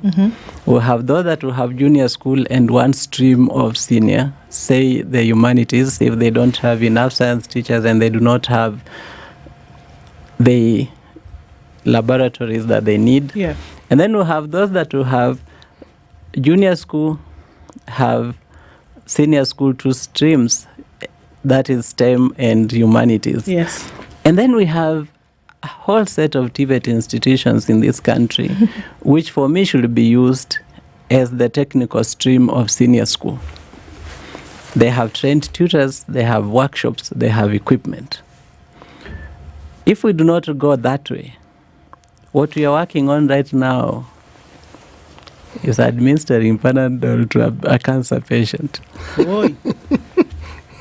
Because, yes, we can say we have built classrooms, and I can tell you for sure that we have not crossed 10,000. I am very sure about that because we went around the country in the second week of December and collected data from 21 counties out of the 47. And 63% of schools did not have a complete class and did not have a classroom under construction. So there's no way that between December 15th and January 6th to make it possible that we have built the classrooms. I can bet everything on that. So, and the classrooms are not the most important to me. The most important thing for me in learning are teachers. We have 35% of schools that currently host junior lacking a science teacher. I'm sorry? 35% of the schools that currently host junior school do not have a science teacher. Even one? Yeah. Because 79% of all the teachers posted to junior school are humanities. So nationally, 21% of the teachers are STEM. If that is the position, and we keep insisting on keeping these children in the schools where they are, it means 35% of the children in public junior schools are already predestined for humanities because they cannot even dream of STEM. They don't have a STEM teacher. Okay. Okay, I need to breathe. Just so that I can understand this a little bit. We are saying that at some point you will choose a pathway according to this new system, and this is from the Presidential Working Party on Education Reforms, that you will choose a pathway, and in this case it's the STEM or it's the humanities. But we are also saying that with the way the current system is set up and where teachers are going, that you really don't have a choice. If I happen to go to a school, for example, and I wanted to do STEM, but there's no science teacher, I am predestined, like you say. It's already been set in stone that I will have to go the way of humanities. Unless you can teach yourself. Unless you can teach yourself, or, you know. Is that what we are saying? Why would we do that? Is it pre-designed? Is it a failure? Are there not enough teachers? Do we not have enough science teachers in the country? How would you say that we want to form a pathway if you don't have the one to deliver the knowledge in that particular area? We do not. I know that we don't have as many science teachers as we have in humanities. Yes. But we do not have the level of scarcity that will make us have schools without science teachers. What has happened is that we have messed up the recruitment of teachers, allowed politicians to have a role. You have seen politicians dish out letters in funerals.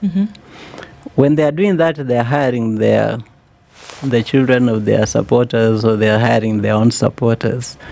They are not hiring what the schools need. They are hiring the people they want to hire. And so schools have found themselves with, you have 3 teachers, all of them humanities. Okay, so who's teaching science?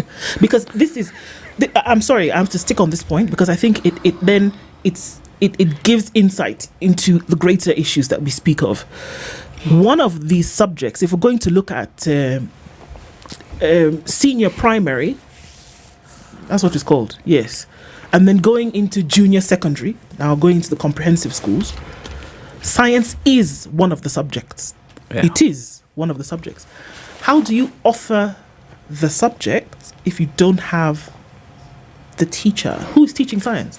In 63% of these schools, who's teaching science? This takes us back to the planning that he spoke of, but also takes me to the question of what exactly was the mandate of this working party? Because we had the CBC, we had a curriculum, we had prepared it. Yeah. Once you have a curriculum, you know what it is you're supposed to do. You all the dots have been thingamajigged and all the I's have been also thingamajigged. So, what was the working party supposed to do? They were supposed to come up with a pathway for proper implementation. And I think that they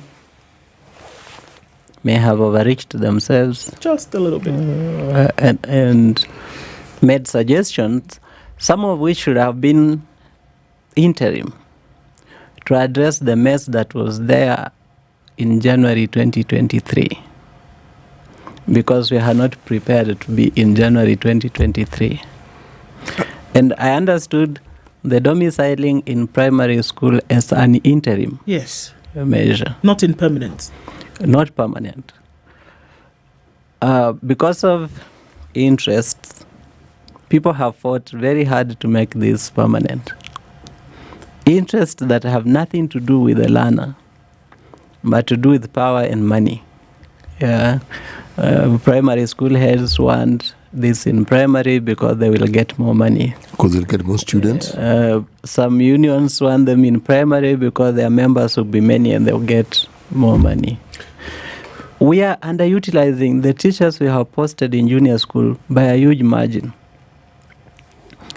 If we moved these teachers to secondary schools because they are secondary school teachers, they will teach junior learners and they will teach other learners.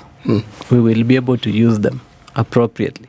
Rather than have 2 language teachers in a primary school, now called junior, where they are struggling on who tries to help and teach math, who used to know math when they were in school so they can try to teach math. We could have them in a secondary school where they just teach what they are trained in and someone else teaches. So wait, this thing is true because we have seen reports. I mean, we look at these things every day where a teacher has been, what's the word they use? Posted in a particular institution. And this could be a teacher of English or it could be a teacher of history. And they're told, okay, well, welcome. Now that you're here, you will also teach math. Yes. Yes. This is true. This happens. Yeah. Yes. We have choir masters from villages helping to teach music. Choir master who just has some voice and can solo a choir. And likes music. They have never been trained anywhere to teach. Because you have this as one of the learning areas, and there's no teacher who is trained. And this, something like music, is not something that just any teacher can teach. Sure. Exactly, very specialized. It's very specialized. Do we have, for instance, enough music teachers whom we could post? No.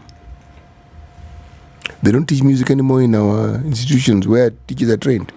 This country is interesting when they start to plan.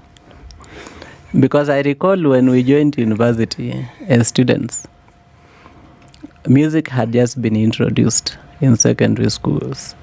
And there was such a huge demand for music teachers. And a lot of the people who joined with me changed the courses to do music. By the time we were graduating, music was no longer an examinable subject. And most of them were therefore not posted. So no one opted to study music education anymore. Yeah. Okay. And yet we come with the CBC and there's music. Yeah. Okay. Let's look at these grade 9 students whom we've already established there's an issue. Whether it is infrastructure, whether it is teachers, whether it is course text, there are just a myriad of issues here. This is the same group of students who went into grade 6. And there was the issue. They're the same ones who entered into grade 7, which was now domiciled in high school, was not primary school, whatever that was, that whole mess.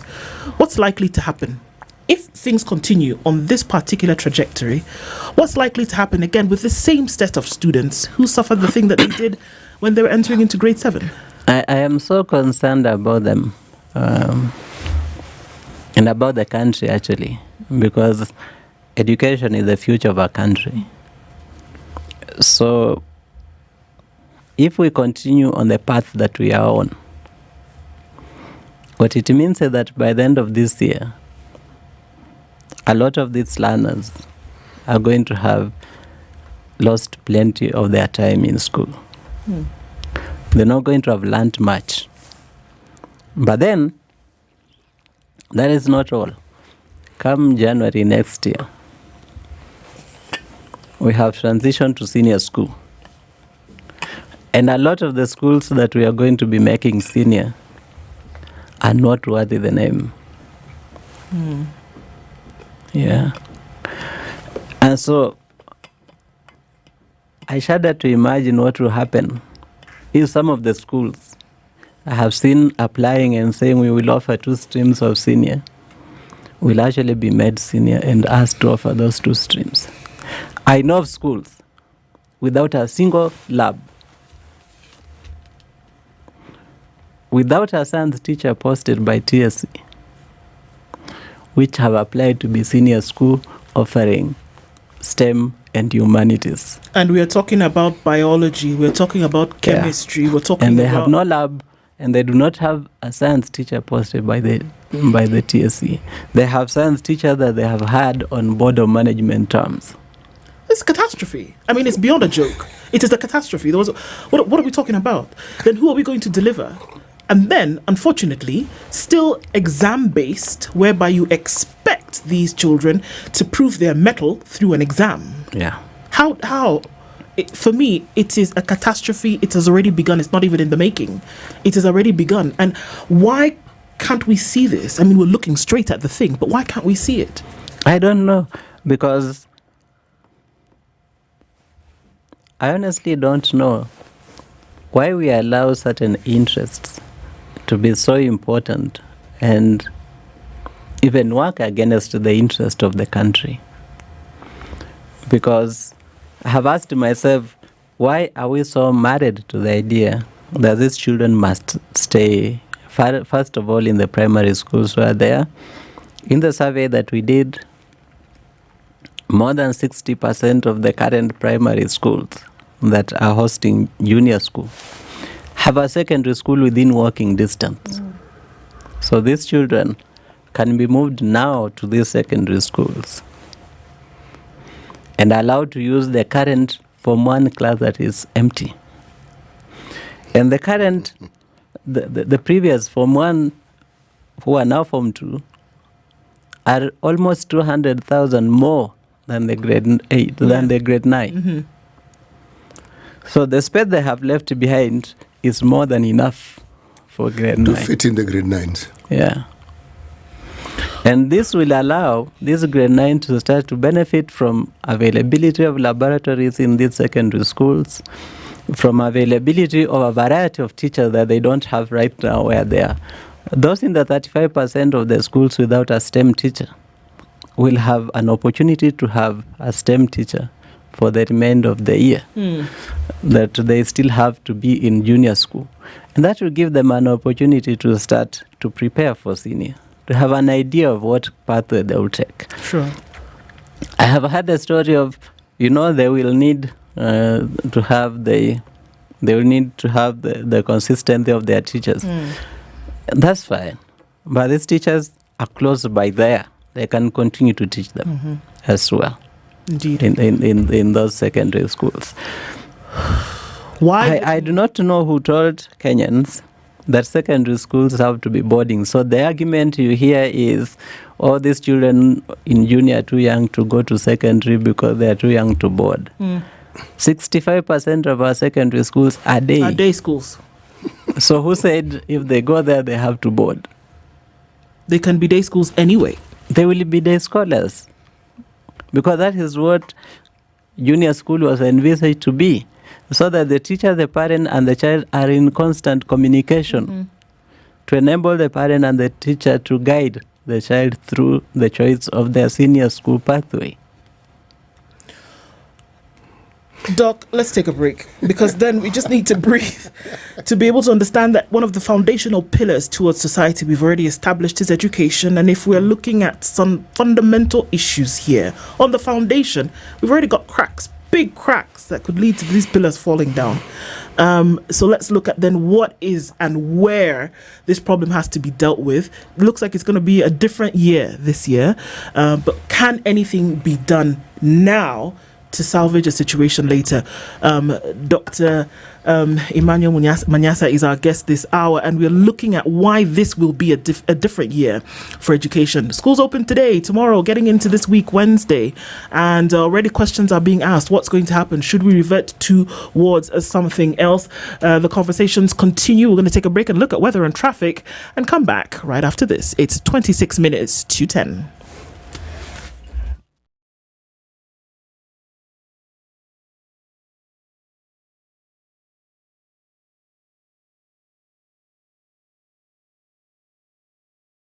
This is the Situation Room, the only way to start. Are you a young person looking to unlock your potential? Are you ready to take the future in your hands? If so, then listen up. KCB to Jiajiri is the plan. It's designed to empower young people like you, develop skills and knowledge you need to succeed in life. KCB to Jiajiri combines vocational skills training, business development training, access to finance and business mentorship, preparing youth for jobs, entrepreneurship and wealth creation. Don't be left out. Visit kcbgroup.com/foundation to learn more.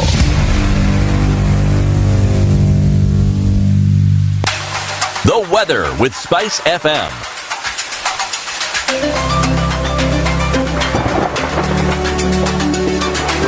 80-degree sunny conditions in Nairobi. We'll see highs of 25 and lows of 13, and we'll see highs of 28 and lows of 12 in a sunny Nakuru, 17 and sunny in Nyeri with highs of 26, and at 18 Eldoret it's sunny going to highs of 26 and lows of 10. It's sunny at 29 in Mombasa with highs of 31, and we'll see highs of 31 in a partly sunny Malindi at 30. It's 26 and sunny in Kisumu with highs of 31, while Kakamega at 25 is sunny with highs of 32 and lows of 14. Kampala at 24 is sunny with highs of 29, while Dar es Salaam at 29 is sunny going to highs of 31. Johannesburg at 18 is cloudy, highs of 22. And we're looking into a sunny Mogadishu at 28 with highs of 31, while Addis Ababa at 16 is sunny. We'll see highs of 24. Lagos sunny at 27 with highs of 33, while Kinshasa at 25 is cloudy with highs of 30 and lows of 24. We're looking into a sunny Beijing Monday afternoon going to highs of 7 and lows of 0, while it's cloudy in Paris at 13. That'll be the high coming down to lows of 4. The rain continues in London at 12 degrees. That's the high coming down to lows of 2. And New York still Sunday night at -2 is cloudy. We'll see highs of -1 and lows of -7.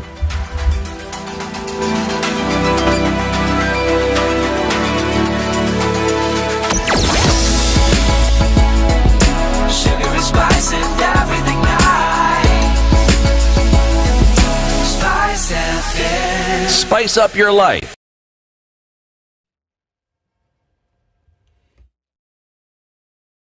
As we come out of traffic hour, a quick look at what's happening on the roads this morning. Just a little bit of that still left coming on towards Haile Selassie, but then it grows. Landis is busy, touching on the Kamkunji roundabout, and we're seeing traffic also coming in from Ring Road and Gara. So that's pretty busy. Also, that traffic coming off of Ring Road and Gara is trying to run away with what's happening going towards Muranga Road and the Globe Cinema roundabout. So there's where all that busyness is coming from. Thika Superhighway, clean as a whistle because there's not much happening here, save for the traffic as you touch on Muranga Road. As you come off of Langata Road, you're doing all right. Same thing as you're on Gong Road. Your roundabouts will give you a little bit of a hold up, but you'll be fine then getting into the city.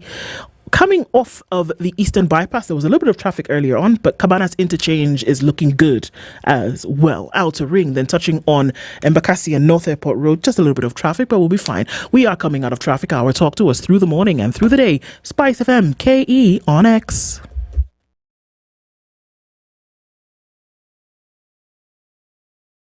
Mature, intelligent talk every morning. Spice up yourself.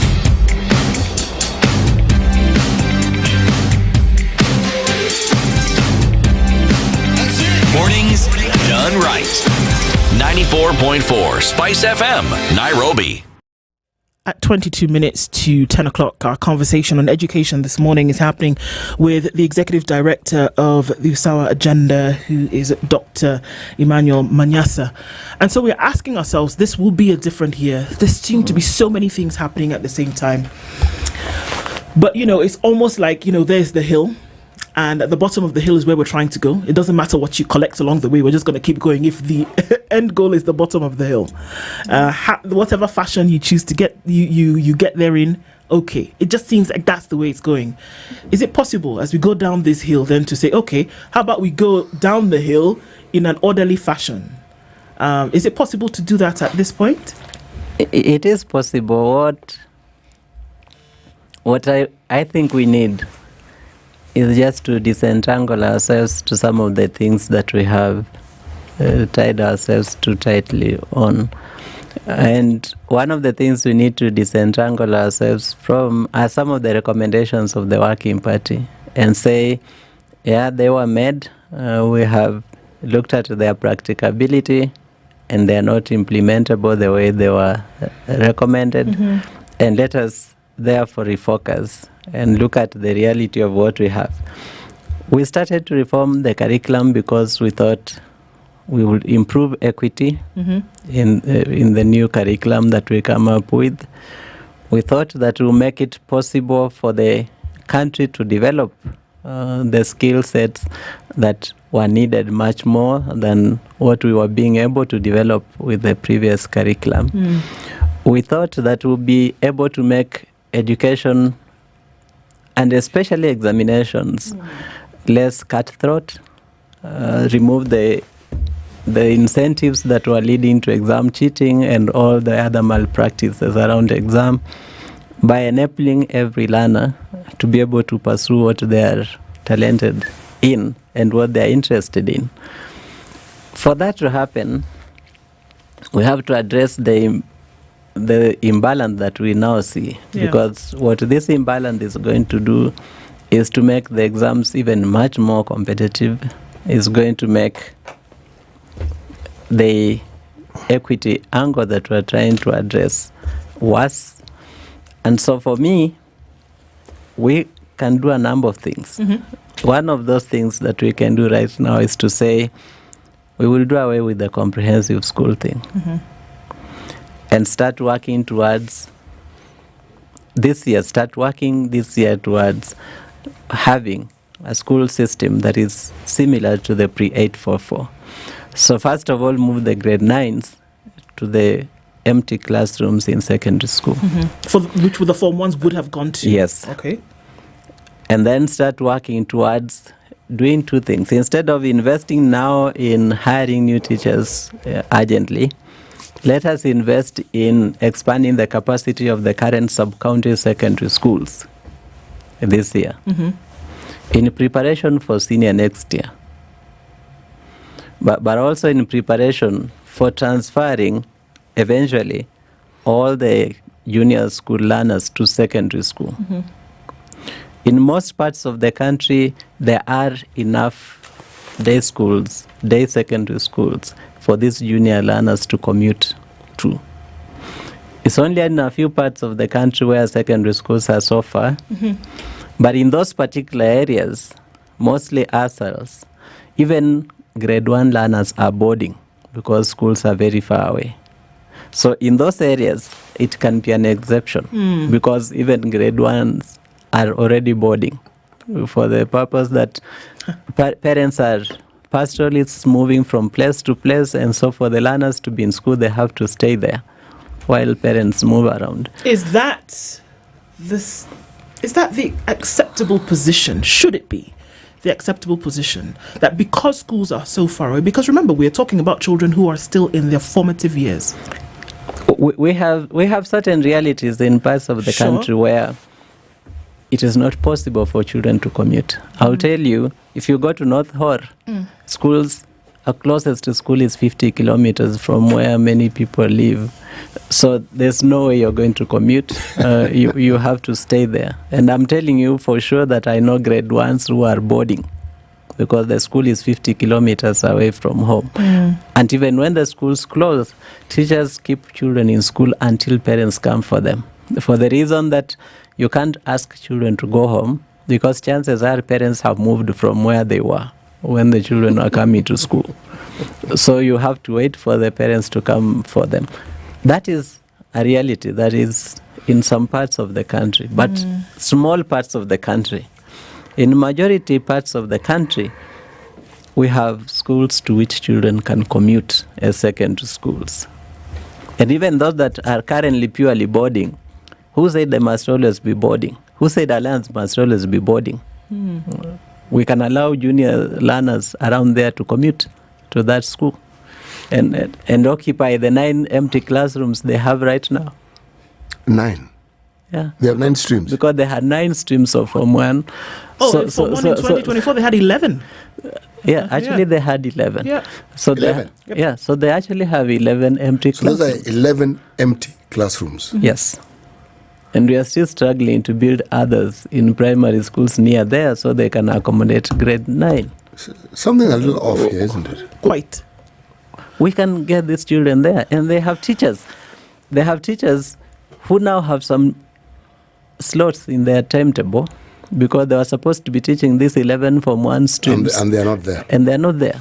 So then I have to ask, what would the planning mechanism have looked like if we can see very clearly, because this is the question we started to ask when they started going around the country and they were saying, okay, we're going to move things around. This question that we started to ask, what is going to happen to that infrastructure that now lies, if you can use that word, fallow, use an agricultural term, essentially that's what's happening because it's not going to be productive, right?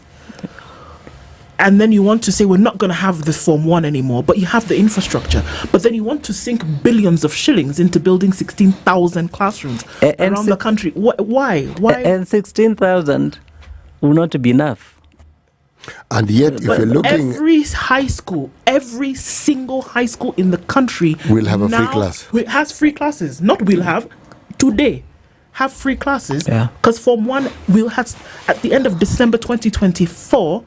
we were not going to take Form 1 in 2025. So every single high school in the country has empty classrooms because Form 1s were not coming this year.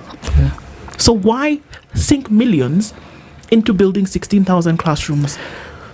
Because you know as well that we could even do away with 1 year of junior.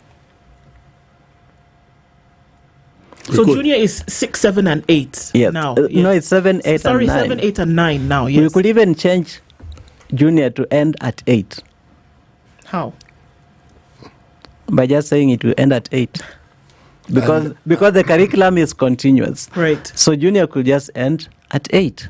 we had that conversation during the design of this curriculum and asked whether, since junior is just an exploratory period, whether it should be a whole 3 years. And it is Magoha who made it 3 years. It should have been 2 years. So that they occupy the primary school for the empty class 7 and 8. So you could essentially... And then grade 9 goes to secondary. So we could still do that. 6, 2, 3. Yes, 6 to 4. Yeah, 4. So essentially we are saying that just within the existing structure of our school system, the solution that we can still accommodate. We had the solution all along. Yeah. Essentially that's what we're saying, isn't it? Yeah. There's nowhere where we are required by any cast in stone rule to make junior school 3 years. Do you think that, because this is what this is all about, so the curriculum change is what has brought this, and we can see the gaps clear as day. Do you think then that, we've established, you've said the same, that the curriculum as it is, there's nothing really wrong with it. The implementation of it seems to be where the bottleneck is. And I think it is just hijacked by interest. Okay, how so? Because, first of all, we didn't have to change the system. We agreed that the curriculum needed to be reformed. The change in the system is something we brought on ourselves. We didn't have to. So even today, we can decide that we'll implement CBC in the 844 system. We didn't have to change the system. We just need to tweak the curriculum. No, the curriculum remains as it is. What needs to change is the system. We can say we'll implement 8 years of primary and 4 years of secondary. And still implement this curriculum. Because essentially what we're looking at is a curriculum that was going to have a wholesome approach, whereby there were other things that you did, whereby comprehension and then being able to express your learning was introduced. We were moving away from the outcome-based education to competency-based education, and that did not necessarily require that we change the system from 844 to 2333. They did not require that. Emmanuel, something seems to happen in this country when it comes to implementing it. If my memory serves me right, the 844, as it was envisioned, and as some of us who are in some of the so-called the working parties were the teachers, that was the direction the 844 was heading towards. Introduce an element of some practicum into the learning process, and the idea of the continuous assessment being something that should have been thought of, but somewhere in the implementation, that went and the exam remained, and it was just something that was discussed, and whatever it was that had been envisioned did not take place. Now we have a CBC, and the very thing that was envisioned, we are seeing it as clear as day, that, as Emmanuel puts it, it's been hijacked, and suddenly what is being implemented is not what was envisioned at all. But to what end? To what end? Because I think that's a worrisome thing here. That again, we're stumbling in the dark. Maybe you'll land on something, break a few things at the end of the day, but then you'll come out, maybe your shirt undone, buttoned up halfway. But then what are we delivering at the end of the day? Bora walienda shule is essentially what we are saying. Actually, I don't talk. From everything, very worrisome. From everything, that isn't even you see the role that students and parents play in this is that they're people who need to go to school, want to go to school, and they provide an ecosystem within which some people can carry on the activities they planned in the first place. Because when you have something that has been planned and it is clear that this is what we needed to do, and more importantly, we have people who can actually implement it. Why is it that there's, for instance, the discussion around the teachers who were supposed to ensure, the ministry was supposed to ensure that there were sufficient teachers to help carry out this particular. But even before the CBC, we already had a problem with sufficiency of teachers in certain places, isn't it? Okay, now you bring in the CBC and it's clear we need more. And suddenly, the number 30,000 is thrown at you. And you're saying, we get the 30,000, but does it meet the need that we have? And where are these 30,000 going to be? And how are they going to be? What is this process? And then you're told we have more trained teachers than we can employ. So the supply side isn't the problem. And yet the entire process seems to be muddled. There's always something which is supposed to be working, which isn't working, something which is supposed to be right, which isn't right. And at the end of it, we see the very people who are supposed to benefit from this system achieving the complete opposite of what they were supposed to achieve. So who's listening? Who's going to bell the cat here? Who should listen and actually do something about it now? I think that where we are at, it is the president. Yeah. He's a little bit occupied at the moment. It is the president who needs to act, because there are lots of interests that are at play that require such a serious level of authority to rein them in and say that we will sit down. There is this story of this has already happened, so we cannot, we can always, and I can use the example of a plane. A plane can always leave the runway. But if you discover that there is one faulty engine once you have left the runway, you find the shortest path back to the runway or to the nearest runway. If it's not where you started, but the nearest runway. So you can be able to fix that engine to avoid flying into oblivion. So I think that we have at some point to fix this and make our school system work. And the solution is not too complicated. The solution just requires us to say, yes, these are the positions we took. We were not right.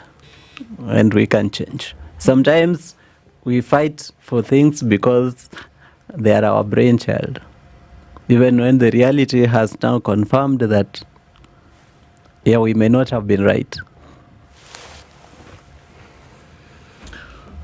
Do you think that those who sit at the helm of the operations of education in the country realize these issues? I know they are brilliant people, so they must realize.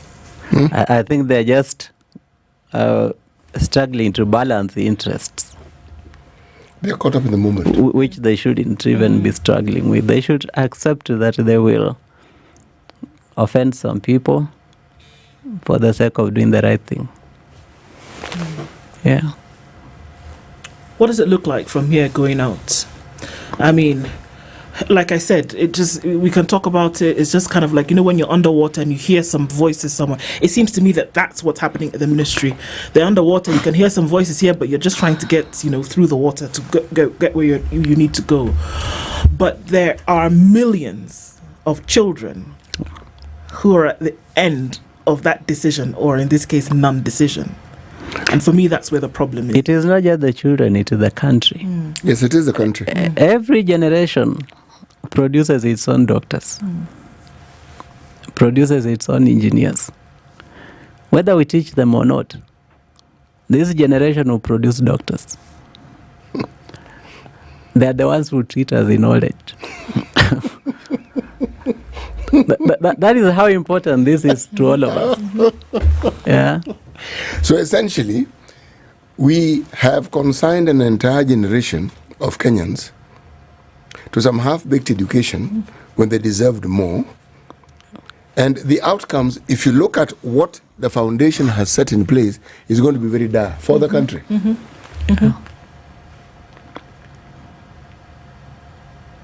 I have this theory. I like the theory. And the theory is many people who, even in my time when we were in the university, who ended up being teachers did not want to teach.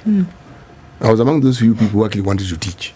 And I chose education as the first choice. Most people, you were offered education when you couldn't get what you wanted. You wanted to become take education. You wanted to take, and of course, if you couldn't take education, there were other courses you could take. Or you could, join the army, join the police force, be a prison warden. But think about it and compare with an earlier age where people who were teaching wanted to teach. and the sort of students they produced.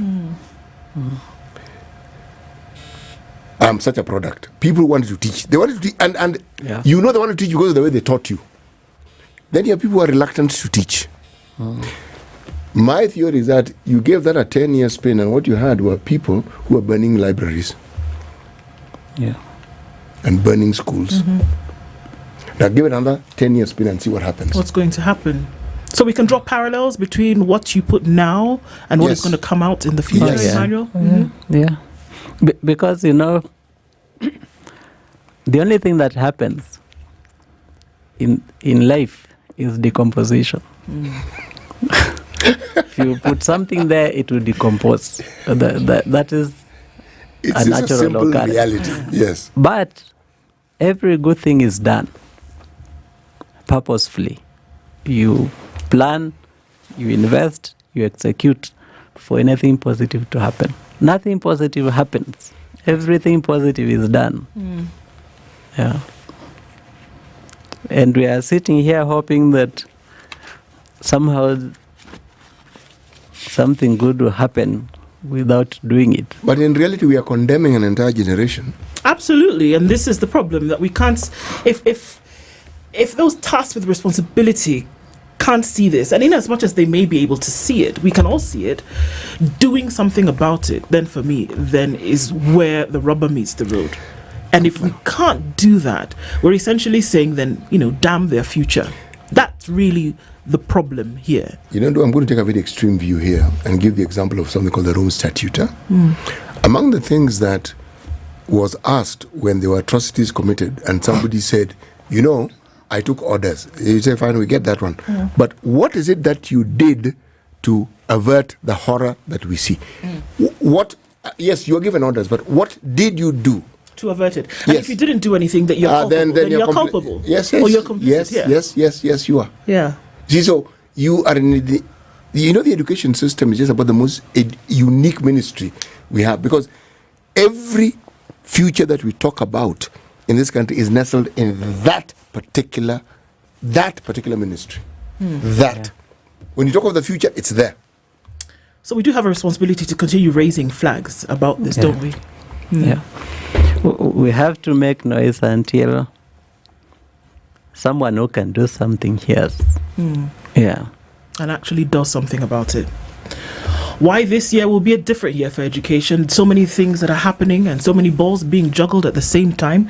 Dr. Emmanuel Manyasa, who is the Executive Director of the USAWA Agenda, has been our guest this hour. Thank you for being here with us this morning. The hope is that even as we continue to talk and to raise these issues, that they will continue to be spoken about, or that something will actually be done. It's way too important for us to be too silent about it. And that brings us to the end of our conversation for this hour, Kenya's biggest conversation on its first show of 2025. Thank you for being here this morning. By God's grace, we continue again tomorrow. Good morning. It's 10 a.m.